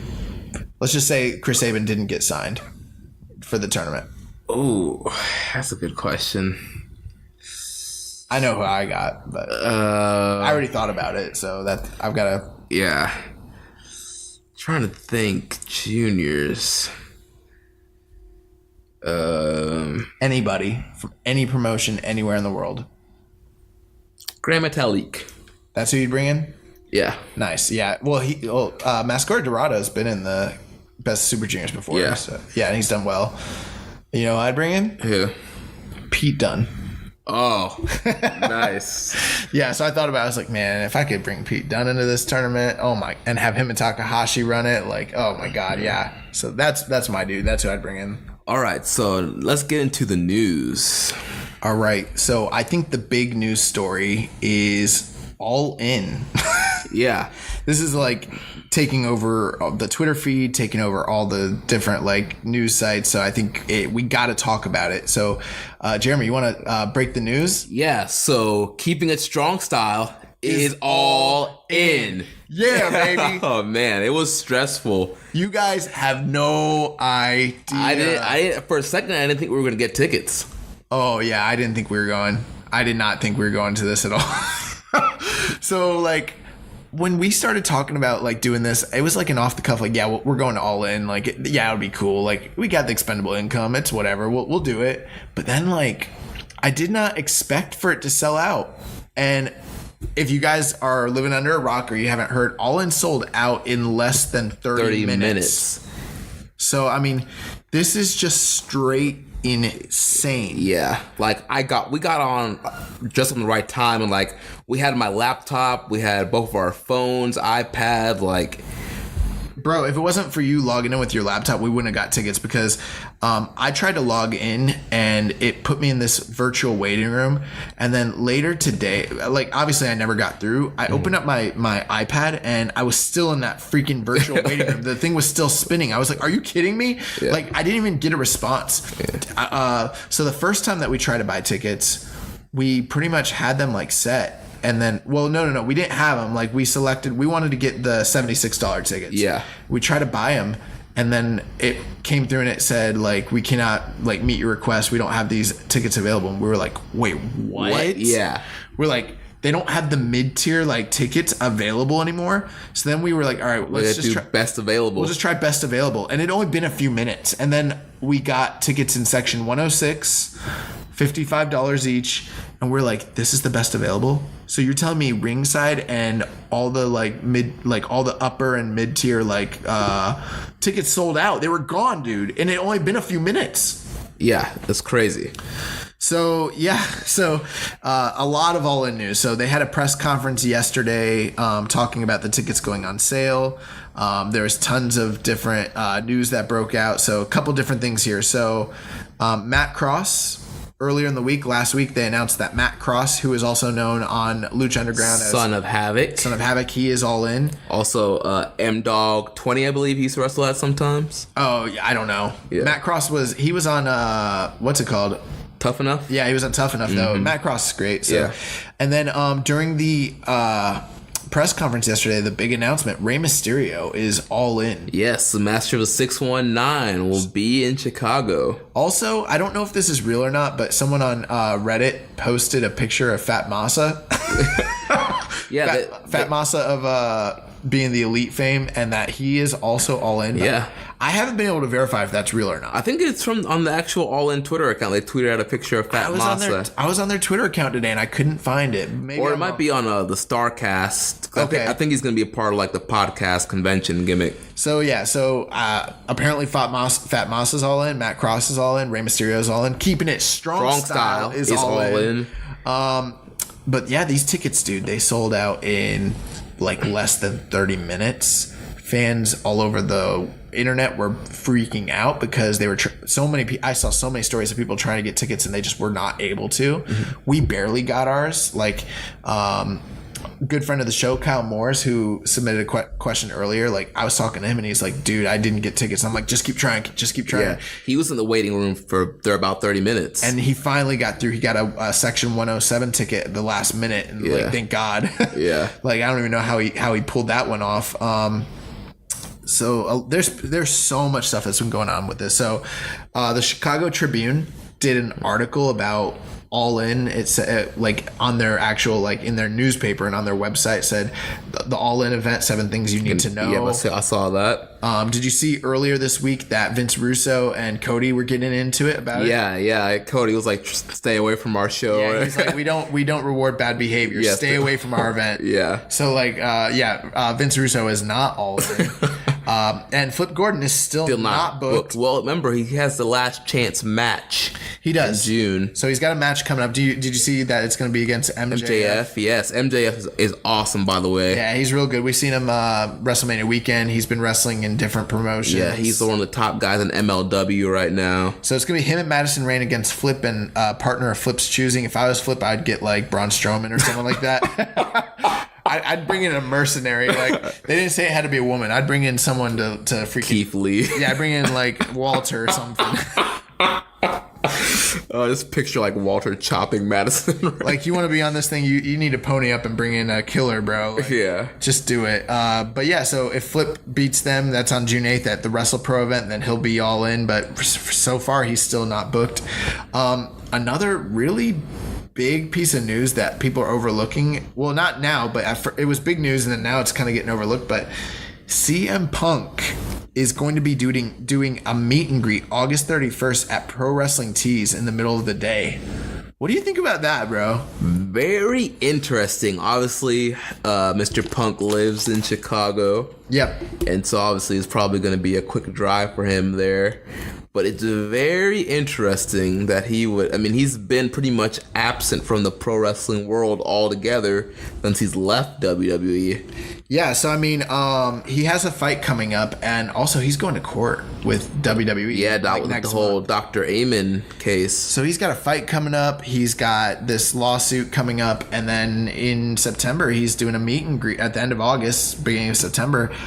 The rumors are chirping. is he gonna be wrestling? I mean, I think a lot of it depends on what his contract status is with UFC. Right. I think it depends how his fight goes and how the court case goes. Are probably going to be two big things that play into that. But I'm like, at this point, I'm like, we'll probably at least be seeing him involved with the event in some capacity, even if it's not wrestling. Which, like, bro, if we're there and like CM Punk comes out, I'm gonna freaking mark out so hard.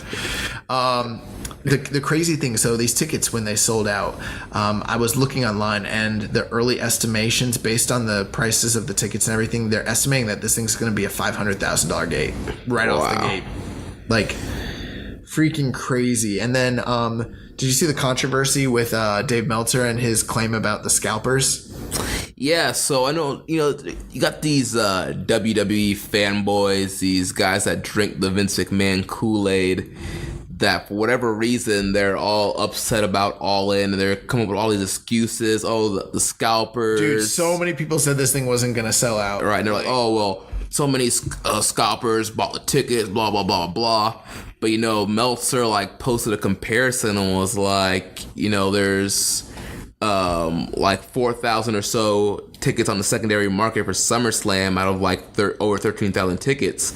All in, at the time of that tweet, there was like 149 tickets on the secondary market. There have been, out of slowly 10,000. They've started to show back up. I'm wondering if it's not even just scalpers, but like people that are trying to resell their tickets, right? Because they see the demand. I think on Observer Radio this morning, I think he said it's up to like over 200 might be on the secondary market now.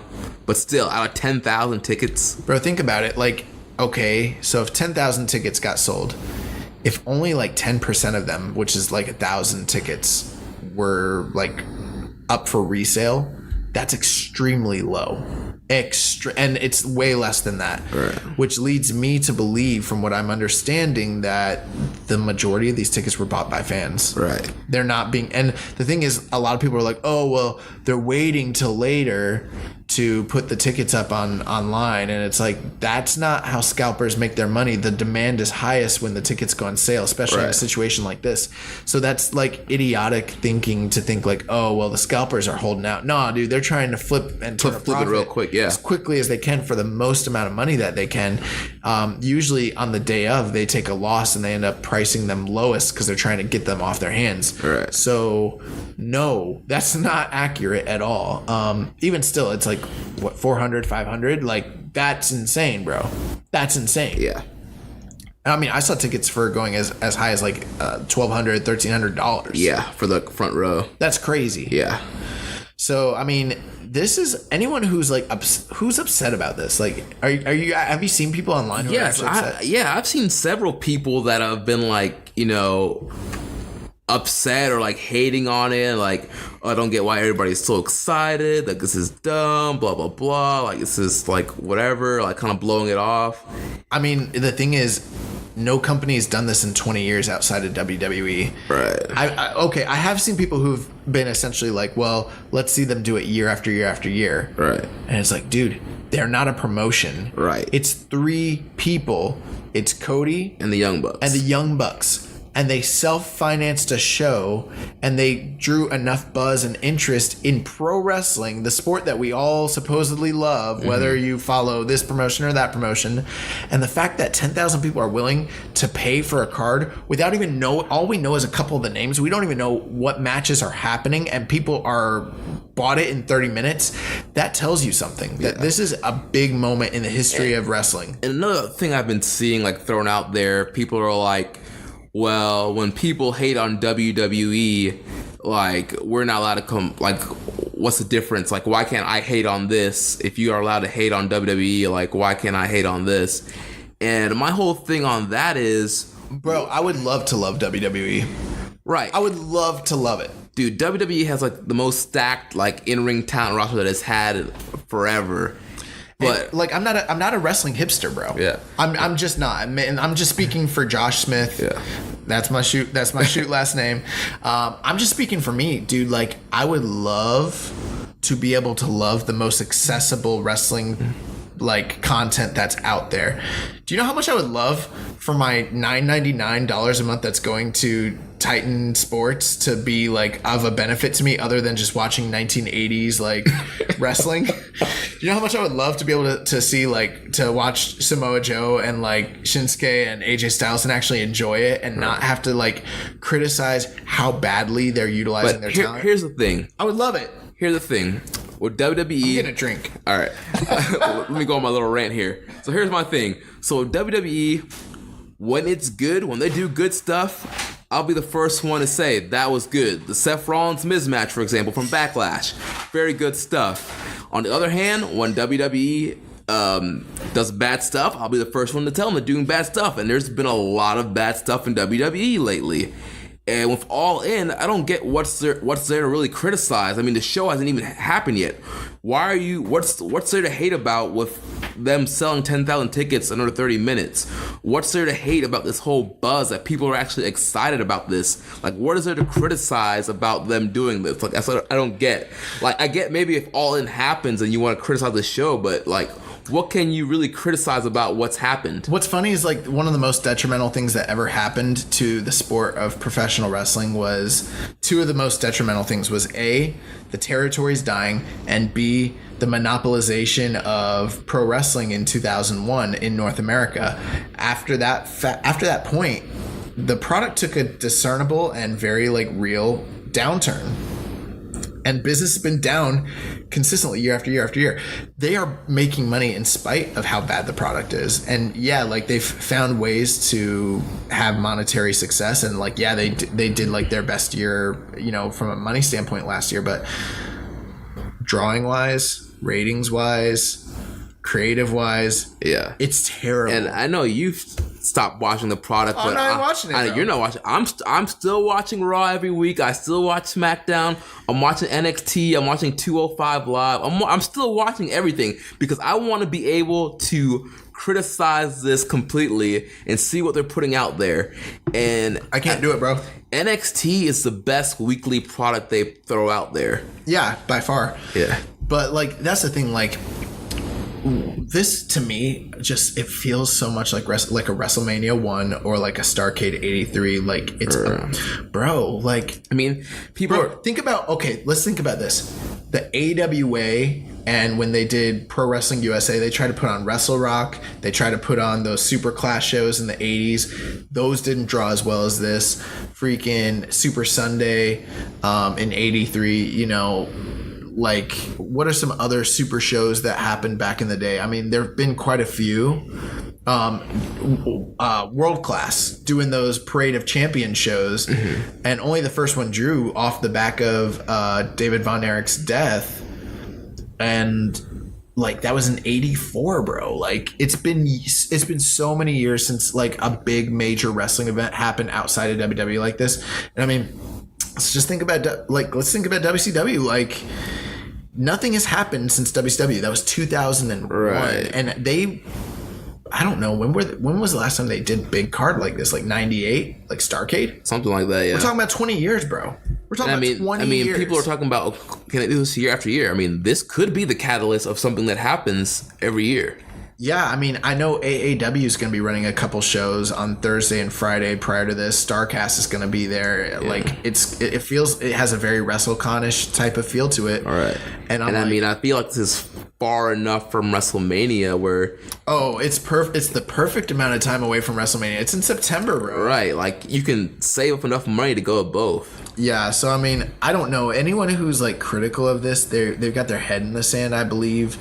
I mean, you can enjoy WWE, but it's like people who, like, I'm not someone who's like, oh, I freaking hate WWE and I love all this alternative wrestling. Right. It's not that. It's like I like good wrestling, and I don't understand why anyone who likes WWE feels like they need to have drawn up like walls, right? Like and feel like they're on this side and then everyone else is on the other side. It doesn't have to be that. There doesn't have to be sides. No, I'm a fan of professional wrestling. Yeah. I love it all. I'll watch anything. And I still watch WWE because a lot of my favorite wrestlers are still there and they have the potential to do something great. I watch WWE too. 84, 85, 86, 87. Been getting into some 70s WWE. Yeah, But, I watch it too, man. yeah, so I watch everything, and is there certain stuff I enjoy more than others? Yes, but it doesn't mean I'm like, WWE is like the worst thing ever. Like, I'm not like shooting bullets at them. There's constructive criticism. It's okay to criticize something you like. It's just, I think it's asinine. I think it's stupid. Like, anyone who's a fanboy and who's like upset about All In, it's like, how are you upset about all the best guys from all the other promotions outside of WWE getting together and doing a big show for us? Like, you've got top guys from New Japan, you got top guys from Impact, you got top guys from Ring of Honor, you got top guys from freaking I guess like just the independent scene in general. I'm like, when are we gonna find out Matt Riddle's All In? Seriously, yeah. You know what I mean? Like, I'm like, yeah, like, let's do it. Like, this card's awesome. And so with New Japan, I mean, we've criticized New Japan for stuff. I mean, if there's something that needs to be criticized, we criticize it. And there's something that needs to be praised, we praise it, regardless of what promotion it is. Yeah, they just happen to be the best promotion in the world. So, speaking of promotions that are being lifted, that I forgot to mention. So another entity that yesterday they announced, the NWA is going to be involved with this promotion. And Billy Corgan actually came out and did, a little statement during the press conference yesterday. And they announced that the NWA title is going to be defended at All In, and that Cody is going to be challenging for the NWA title, the title that his father won on 3 separate occasions. That's gonna be awesome. I want Cody to win it. Bro, I do too, dude. Like, and people are upset about that. Yeah. People are legit upset that he is challenging for the NWA belt, and I'm like, why? Yeah.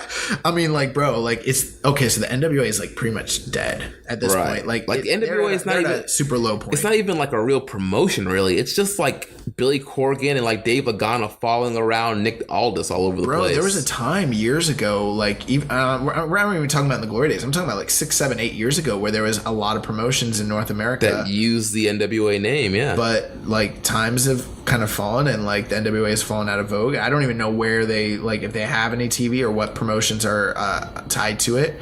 I know, like, here in Florida we had Florida Underground Wrestling, like FUW NWA, and it's like kind of gone. Yeah. So I don't even know what they're doing, but the idea that like this is something, and people are upset that the NWA is involved. I'm like, bro, the idea that the oldest and most, from a kayfabe stance, prestigious title in history gets a chance to be involved with this show and maybe be lifted and maybe better this promotion that Billy Corgan went out and spent his money on.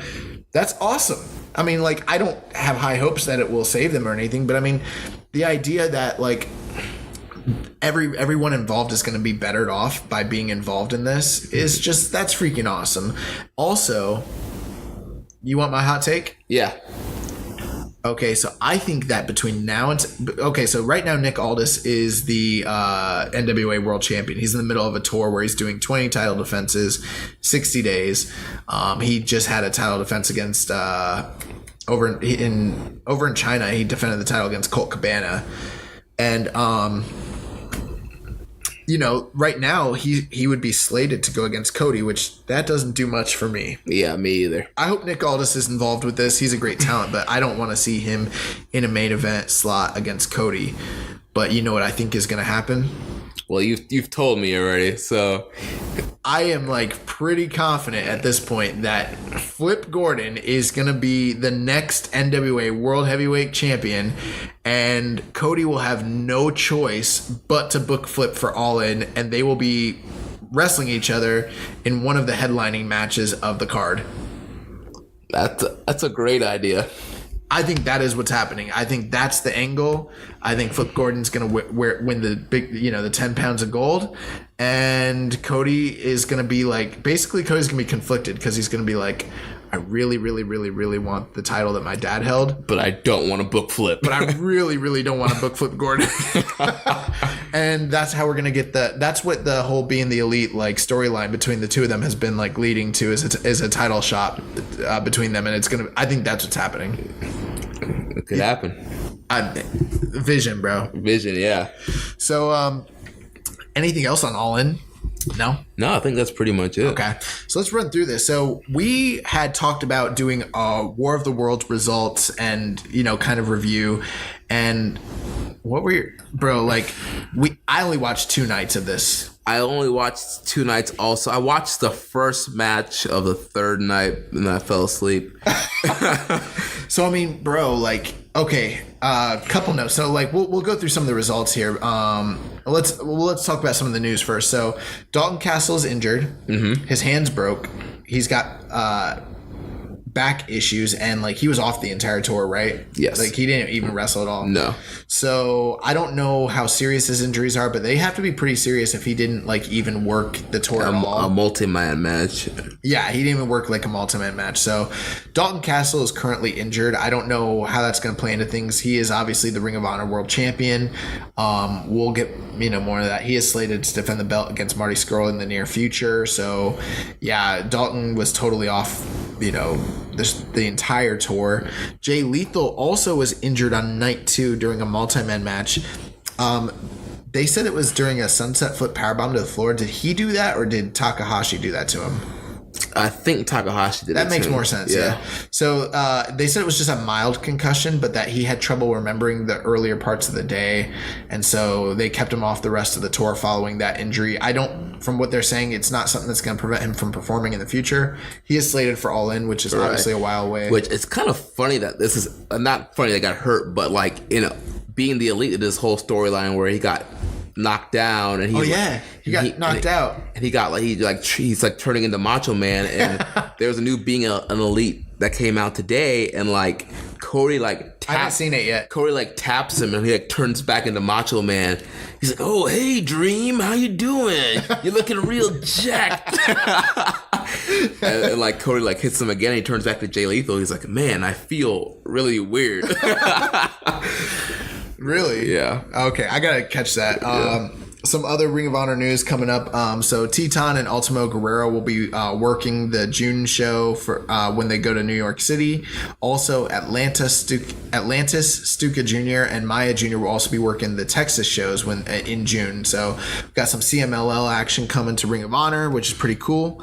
Also, we got the Honor United Tour shows coming up between May 24th and May 27th. So that's in a couple weeks. So not only is New Japan doing their Strong Style Evolved UK tour, but Ring of Honor's doing their Honor United tour.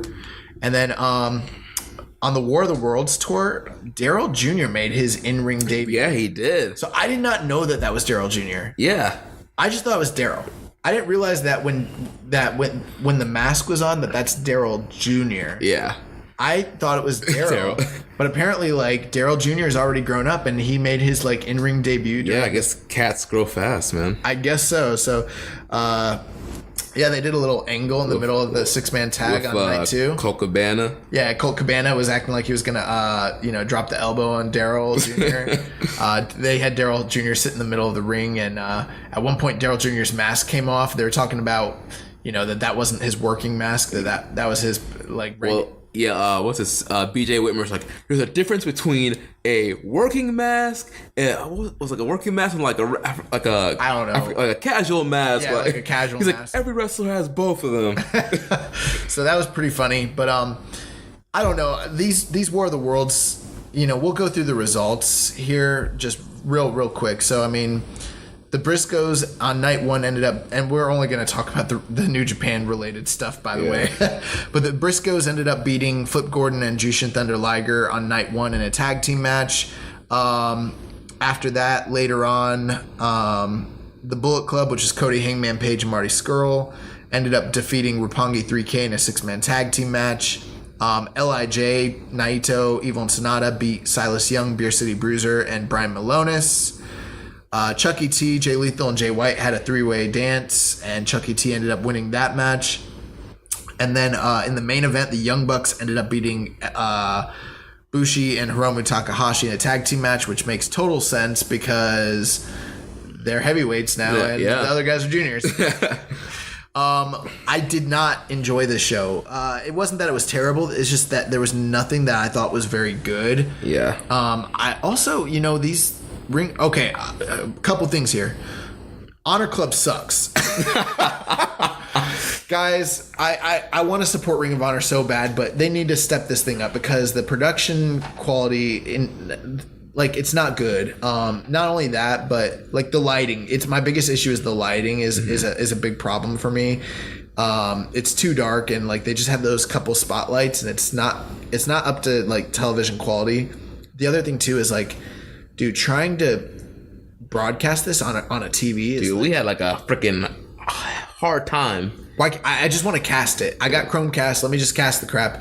But even still, like other methods are just like so hard. And then when you're playing the show, lagging, dropping. Dude, if you like pause it and step away and like. Do you know why we didn't watch all 4 nights? Because like getting through the second night was like such a nightmare that it like made me not even want to watch the other nights. Plus, I mean, obviously, like we didn't have a lot of time. I don't think we would have got through all 4 shows anyways. But because we have other lives outside of this. But man, this service is. They had the right gimmicks. We prepaid for the whole year, so they got our money already. Yeah, they worked us pretty good. They worked us, but man, like it's been rough. But I did not think anything of substance happened on this show. The most enjoyable thing that was on this show was when they played Nakamura versus Kevin Steen from like the intermission. During the intermission, bro. Yeah. What were your thoughts on this show? It was fine. I think the issue, I think I told you this yesterday off air. The thing with the New Japan guys is they realize that they can do the bare minimum and get huge pops. Yeah. And then Ring of Honor's roster on the Ring of Honor side, like their roster is not as stacked as it used to be. Their roster is very thin right now. Yeah. They like without. It's just that they keep losing their top talent to other places, like New Japan, but more so to like WWE and NXT, and that has been an issue for them the past few years. I mean, they have talent, but they don't have stars. Is the problem? And their biggest stars are all the Bullet Club guys. They're not going to fight each other, so you have to have like good guys for them to wrestle against, and that's the problem. Yeah. So, I thought on this, as far as match wise, the Young Bucks against Bushi and Hiromu was by far the best match. Aside from that, I mean, there wasn't much for me to sink my teeth into. There wasn't much storyline development. We did have tension between Cody and Marty Scurll during the 6-man tag, which I thought was interesting. We've seen some tension between them in a couple of multi-man matches. And I think the fact that Marty is getting a title shot, I think that's going to lead to something down the line between them. So that's something worth taking note. But other than that, I mean, there was a title change between the Kingdom and SoCal Uncensored, but I mean, there wasn't much here where I was like, man, this was really substantial. And I mean, my biggest problem, you look at these War of the Worlds tours, and I mean, dude, who's on it that's from New Japan? You got Liger, you got Roppongi 3K, all of LIJ, and you got LIJ. I'm not even going to count the Young Bucks and the guys from the Bullet Club. This is their home promotion for the most part, aside from the Bucks. Dude, like, back in the day, these used to be super cards where Okada was there, Tanahashi was there, Nakamura, Naito, like all the top stars, Suzuki, stuff like that. This is not what this is anymore. It's basically just a Ring of Honor show, just minor Ring of Honor shows with a couple featured New Japan guys. And they shouldn't even call it War of the Worlds. It's just a regular Ring of Honor show. Right, yeah. So that's my biggest problem. And I think nothing highlights that more than the big matches that they're showing during the intermissions, because it's like, oh, yeah, we had this match between AJ Styles and Okada a couple years ago, and then in the main event here you get I don't know, Cody and Liger. Yeah. Like, so night 2, there was the Jay White had a title defense against Punishment Martinez. Yeah, I thought that was pretty good. It's like 3.5. Then you had Naito defeated the Bear City Bruiser.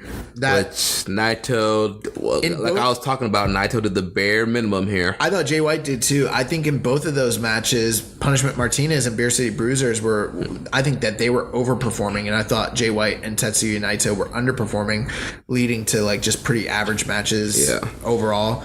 How about this Young Bucks versus Super Smash Bros. Yes, match? Young Bucks versus Super Smash Bros. Was awesome. Yeah. Yeah. It was great seeing the Super Smash Bros. Again. I used to watch Ring of Honor during the HD Net days, and they're one of the top tag teams during that time period. I would say go out of your way to watch that match if you want to catch something that's substantial. It's one of the best tag team matches I've seen this year. I would probably go like 4.25 on that. Very, very, very, very good. SoCal Uncensored beat Roppongi 3K in a return match because they lost to them in the opening match at Strong Style Evolved earlier this year. Yeah. Then Silas Young defeated Adam Page. Yep, Adam Page got attacked early in the match by Punishment Martinez. They've got a feud going on, so Hangman was not able to unseat Silas Young for the television title. And then Cody beat Jushin Thunder Liger in a match that I thought was bad for the most part. I did not think it was good. So for all the times that we praised Cody, this was not one of those times. You're not going to hear me talk singing Cody's praises or Liger's in this case.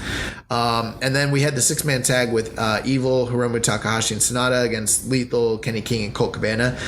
And even though it was fun, and even though they did the cool Daryl spot, this was nothing to me for the most part.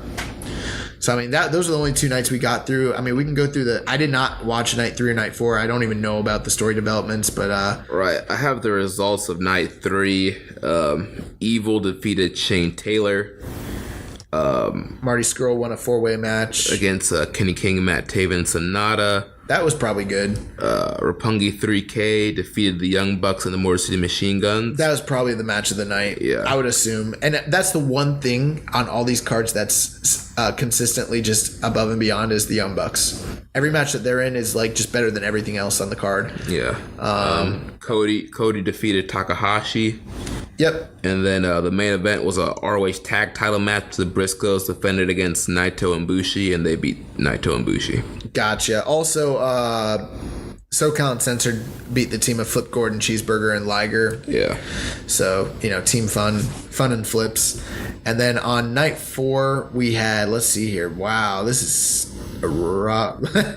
Okay, so Cheeseburger, Jushin Thunder Liger beat the Dogs, Rhett Titus and Will Ferreira, which I'm not even that familiar with those guys. The Briscoes beat Roppongi 3K for the tag team titles. Silas Young and Austin Aries lost his title shot by DQ. They've been building to that match, and they gave it away on a War of the Worlds tour. Yeah, I think that'd be a pay-per-view match. I don't know. I don't know what they're doing. Other than that, let's see here. Kenny King defeated... Kenny King beat Chucky T. Shane Taylor. This is a terrible card. Yeah. I'm like looking at this card. I'm like, this is what they closed it out with. And then the 10-man tag was Cody, Hangman Page, Marty Scurll, and the Young Bucks defeating LIJ, Bushi, Evil, Hiromu, and Sonata and Tetsuya Naito, which I'm guessing that's probably very good, but I haven't even looked at the ratings on this. So, we kind of hypothesized we were going to cover those 4 nights and then kind of bring you coverage with that. But I'm way happier that we ended up doing coverage of Best Super Juniors, because, I mean, these cards were really, really rough. And I think we kind of covered it, but, like, my biggest problem is just that, like, they're not booking... They didn't book, like, good talent. I know it's tough because of the travel schedules and all the different, like, overseas shows that the New Japan guys have been doing and will be doing in the future. So it is tough, but these War of the Worlds matches and tours used to be big. Yeah. I mean, like, they used to book really big matches. They used to run really big, like, they would do, like, the Hammerstein Ballroom and stuff like that and Manhattan Center, and, like, it's not that anymore. It's just not. So, I don't have much more to say about it. Yeah, me either. So we'll just get into the news here and kind of close things out. Tomohiro Ishii has officially been announced for the Strong Style Evolved UK tour, which obviously they're running that in conjunction with Rev Pro. Which he is the Rev Pro champion. Yeah, and he is still the Rev Pro champion. So this past weekend, he wrestled Keith Lee in Keith Lee's Swan Song from Europe and the UK. He defended his title in the rematch at Rev Pro. It's called Epic Encounter. Yeah. Yep. So a few other guys were on the Epic Encounter. I know, like, Suzuki and Zack Sabre Jr. successfully defended their titles, so they're still the I almost forgot they were the tag champs. Yep, they're the tag champs over there. Will Ospreay apparently had a very good match, but the story coming out of that weekend is that Keith Lee and Ishii had another just war of a match, and the cool news is that this is actually going to be coming out on video on demand on New Japan World, so if you're a subscriber, you'll actually be able to get to watch that match, which I think that's probably going to be a big candidate for excursion match of the year, which we are going to be doing. Just so you guys know, me and Jeremy know about it, but you guys don't know. For our year-end awards, we will be doing an excursion match of the year. Best match. So that'll be a new category this year. Yeah, best match that occurred outside of New Japan involving a New Japan talent. So, when matches like this happen, Keith Lee against Ishii, you kind of want to honor that sort of thing. So, yeah. Yep, so that's coming to video on demand, and Ishii is still the champion, so he'll be going to the UK tour with the title, which is really cool.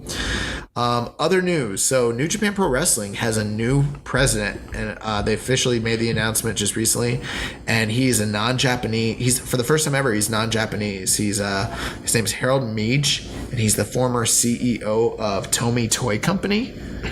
I don't know much about the business side of this sort of thing. Yeah, me either. But it's interesting. It's the first time, a non-Japanese.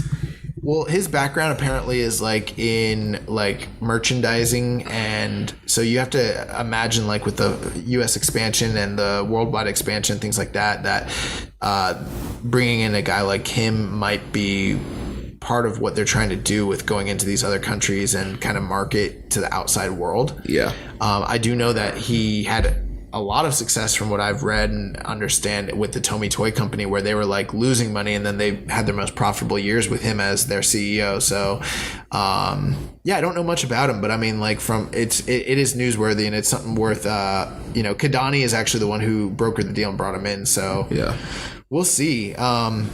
In other news, Best of the Super Juniors Night 1 is going to be offered for free. Right. So if you are new to New Japan, you do not have your New Japan World subscription yet, here's your opportunity to watch Best of Super Juniors Night 1, Ospreay and Ishimori, the main event, for free.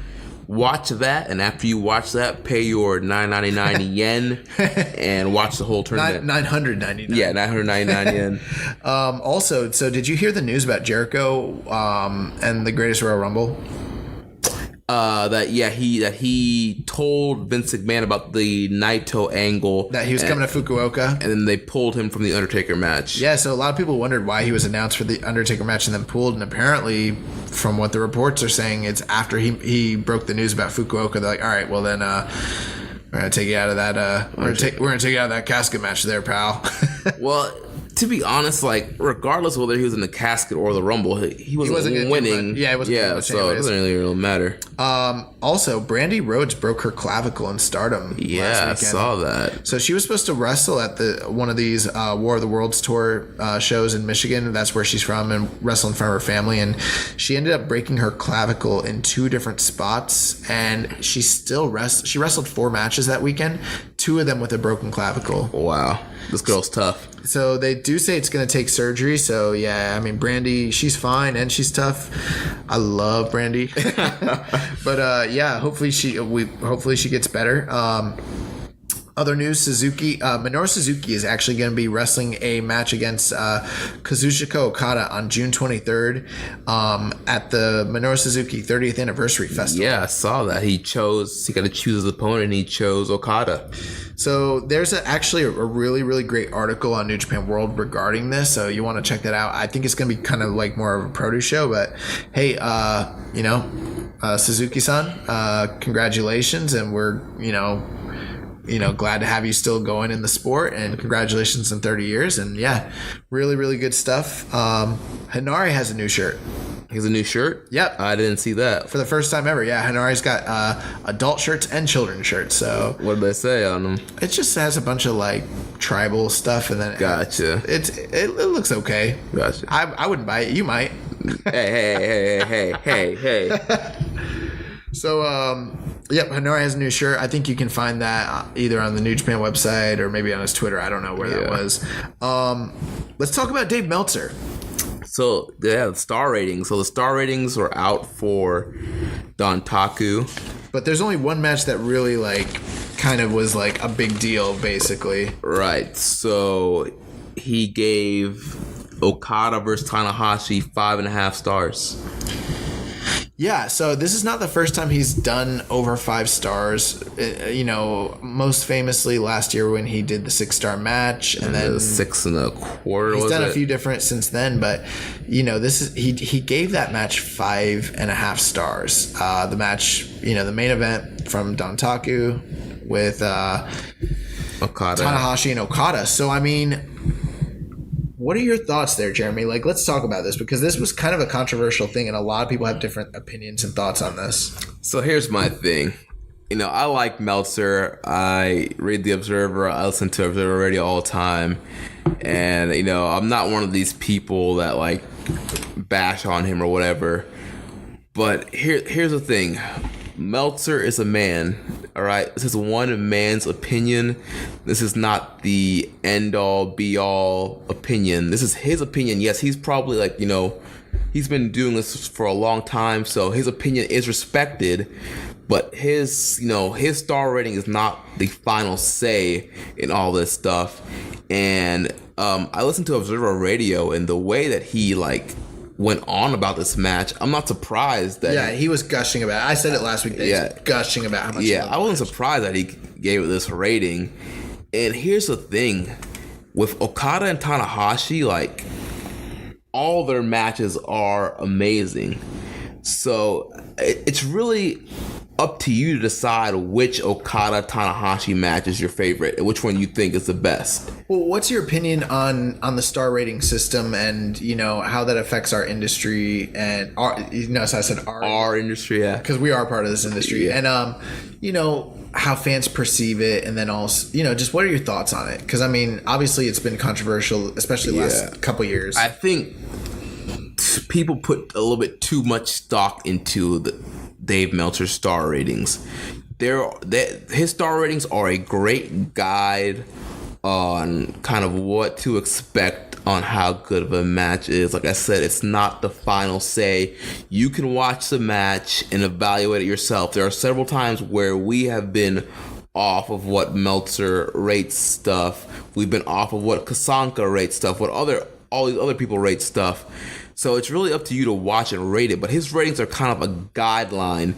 So obviously, especially if you know like what his tastes are, what his opinions are.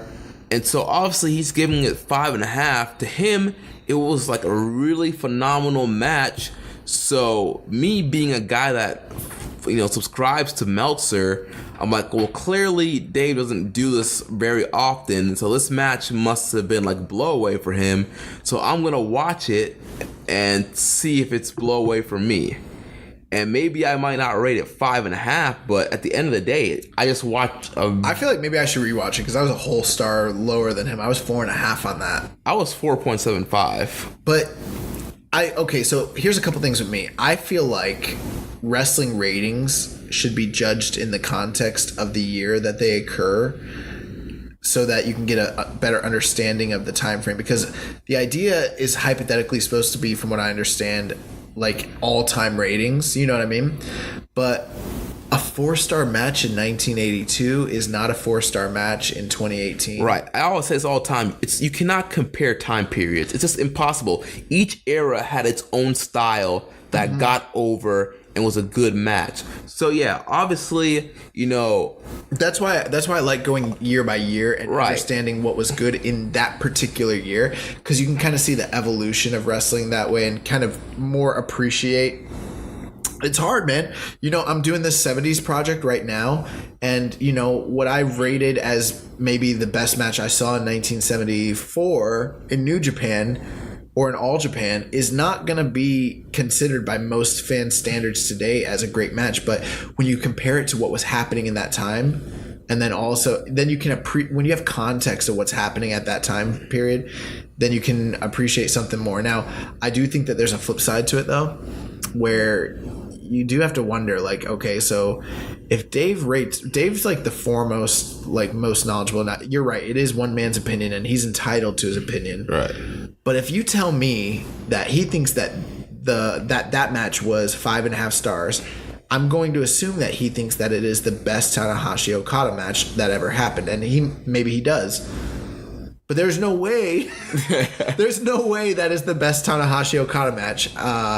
It's not. Right. Okay. And so that's my only thing with it is like, if you have a fan 5 years from now, 10 years from now, who's trying to go back and look at the ratings and figure out what was the best of that feud, they'll look at that star rating and they'll think it was the best. But here's the thing, though. To really appreciate this last Tanahashi and Okada match, you probably should watch all of them, because there were so many callbacks and callbacks of callbacks from all these matches. No, I agree. And Meltzer's a guy he's watched all those matches, so you have a greater appreciation if you have the backstory. So I'm a fan of that, and I appreciate that, and I agree. But at the same time, it's like, in the context, it's just, to me, it's not their best match. It's a fitting end to their. I understand what you're saying. Yeah, I get it. But I'm saying, like, if a fan 5 years from now, it's like, what Okada Tanahashi match should I watch? You know what I'm gonna say? All of them. I also am almost a proponent to think that maybe you don't need, like, here's what I kind of believe. I don't think you necessarily need to break the star rating system the way that he did. I'm not a big fan of it personally. At first I was, but now I'm just like, you know what? Breaking the rating system does more harm than if you were to use the rating system in the context of the year. Right. Like, you know what I mean? If, like, for instance, if Omega and Okada is 6 stars, you know what I mean? Mm-hmm. Then just make it 5 stars and then change the parameters of what a 5-star match is going forward. Right. Because wrestling has evolved. But when you add a whole star, now you bring into question everything that ever happened between now and 83 when he did his first 5-star rating. Right. I'm not a big fan of that, because now it's more, it creates a more arbitrary like scale than it was. It weakens the scale, and it weakens like our understanding of wrestling ratings. And hey, it's he can do whatever he wants with. That's just my opinion. Right. Again, I mean, I don't take it as seriously as others do. I don't, but I like it. Like you said, it's a guide. I feel like if it's a guide and he's an authoritative voice, I don't know if he should have done that. Yeah. I think maybe he should have come out and been like, "Hey, look, like this is the best match I've ever seen. It's 5 stars," and then judged everything else accordingly to that. Right. I don't know. That's my opinion. But yeah, so congratulations to the match in Dantaku, 5.5-star match. So definite match of the year contender. Last couple things here. So there's a write-up on the New Japan website. Narita and Umino were at the National Center for Children's Health and Development recently, visiting sick children who were recovering. So congrats to those guys. Really good write-up on them. So check that out when you get a chance. Also, Katsuya Kitamura was tweeting again today. You see him? No, I missed that. Yep, he tweeted about his return, about how he's still an evolving monster, and that we need to wait for his return. And that was just today. So I'm like, is he coming back? Are we getting a G1 run? That'd be interesting. Yeah, I don't know. I don't know what's going on with him. We'll see. Maybe he'll finish that 7-match series. Also, Kawado-san, his first Lightning match ever, which is a 1-on-1 match. It's a 1-fall 10-minute time limit match that they do over in Mexico. It's him against Tiger. That was posted on YouTube with the CMLL channel. So if you want to check up on Kawado and see how his first singles match in Mexico went, you can check that out. There was recently plans for an official New Japan podcast that were scrapped. So yeah, I saw that. Somebody posted that on Reddit. Yeah, I guess New Japan was thinking about doing their own podcast, but then they realized like Keepin' It Strong Style existed. And they're like, we don't really need to do all that. These guys are holding it down. Yeah. They're the ace. Why would we spend money to do it when these guys can spend their own money like Marks and do the show? So, and then the last bit of news. So the dates for the Road to Destruction have come out, running through the month of September. The biggest shows are going to be happening on September 15th, 17th, and 23rd. So it looks like we're getting a bunch of Road to shows again in September. And then, 3 big destructions shows. Like we did last year. Yep. So... and that's going to cover it for the news for me. Was there anything else for you? No, that wraps it up for me as well. Man, awesome. Hey, next time we have a question from Damon McDonald that's like that, give me a heads up so I can do some research first. Yeah. But, yeah, man, this was a really, really fun show. What do we got coming up here in the next few weeks? tomorrow is what's it called? Oh yeah, the Young Lionsgate. The Lionsgate Project, Lionsgate Project 12 is coming out. Yeah, so next week we'll be reviewing that show. Oh man, that card looks really good, and I cannot wait for Umino to get just thrashed by Sakamoto. Yeah. And then we will have we'll be reviewing the first few nights of Best of the Super Juniors. Guys, if we are not completely up to date on Best of the Super Juniors, forgive us. We are gonna do our best to bring you all the up to date coverage. We're gonna cover this thing. We're gonna watch all of it. We're gonna bring you coverage, but man, it's a lot of nights. I think 7 of the nights are live, and then 7 of the nights are gonna be brought up on demand. Yeah, I don't know if they're like full production shows or how many are gonna be single cam, but yeah, we'll be covering it. So we'll bring that to you guys soon. So thank you for listening to another episode of Keeping It Strong Style. Make sure you connect with us on social media. On Twitter, I am at Jeremy L. Donovan. Our show is at KI Strong Style.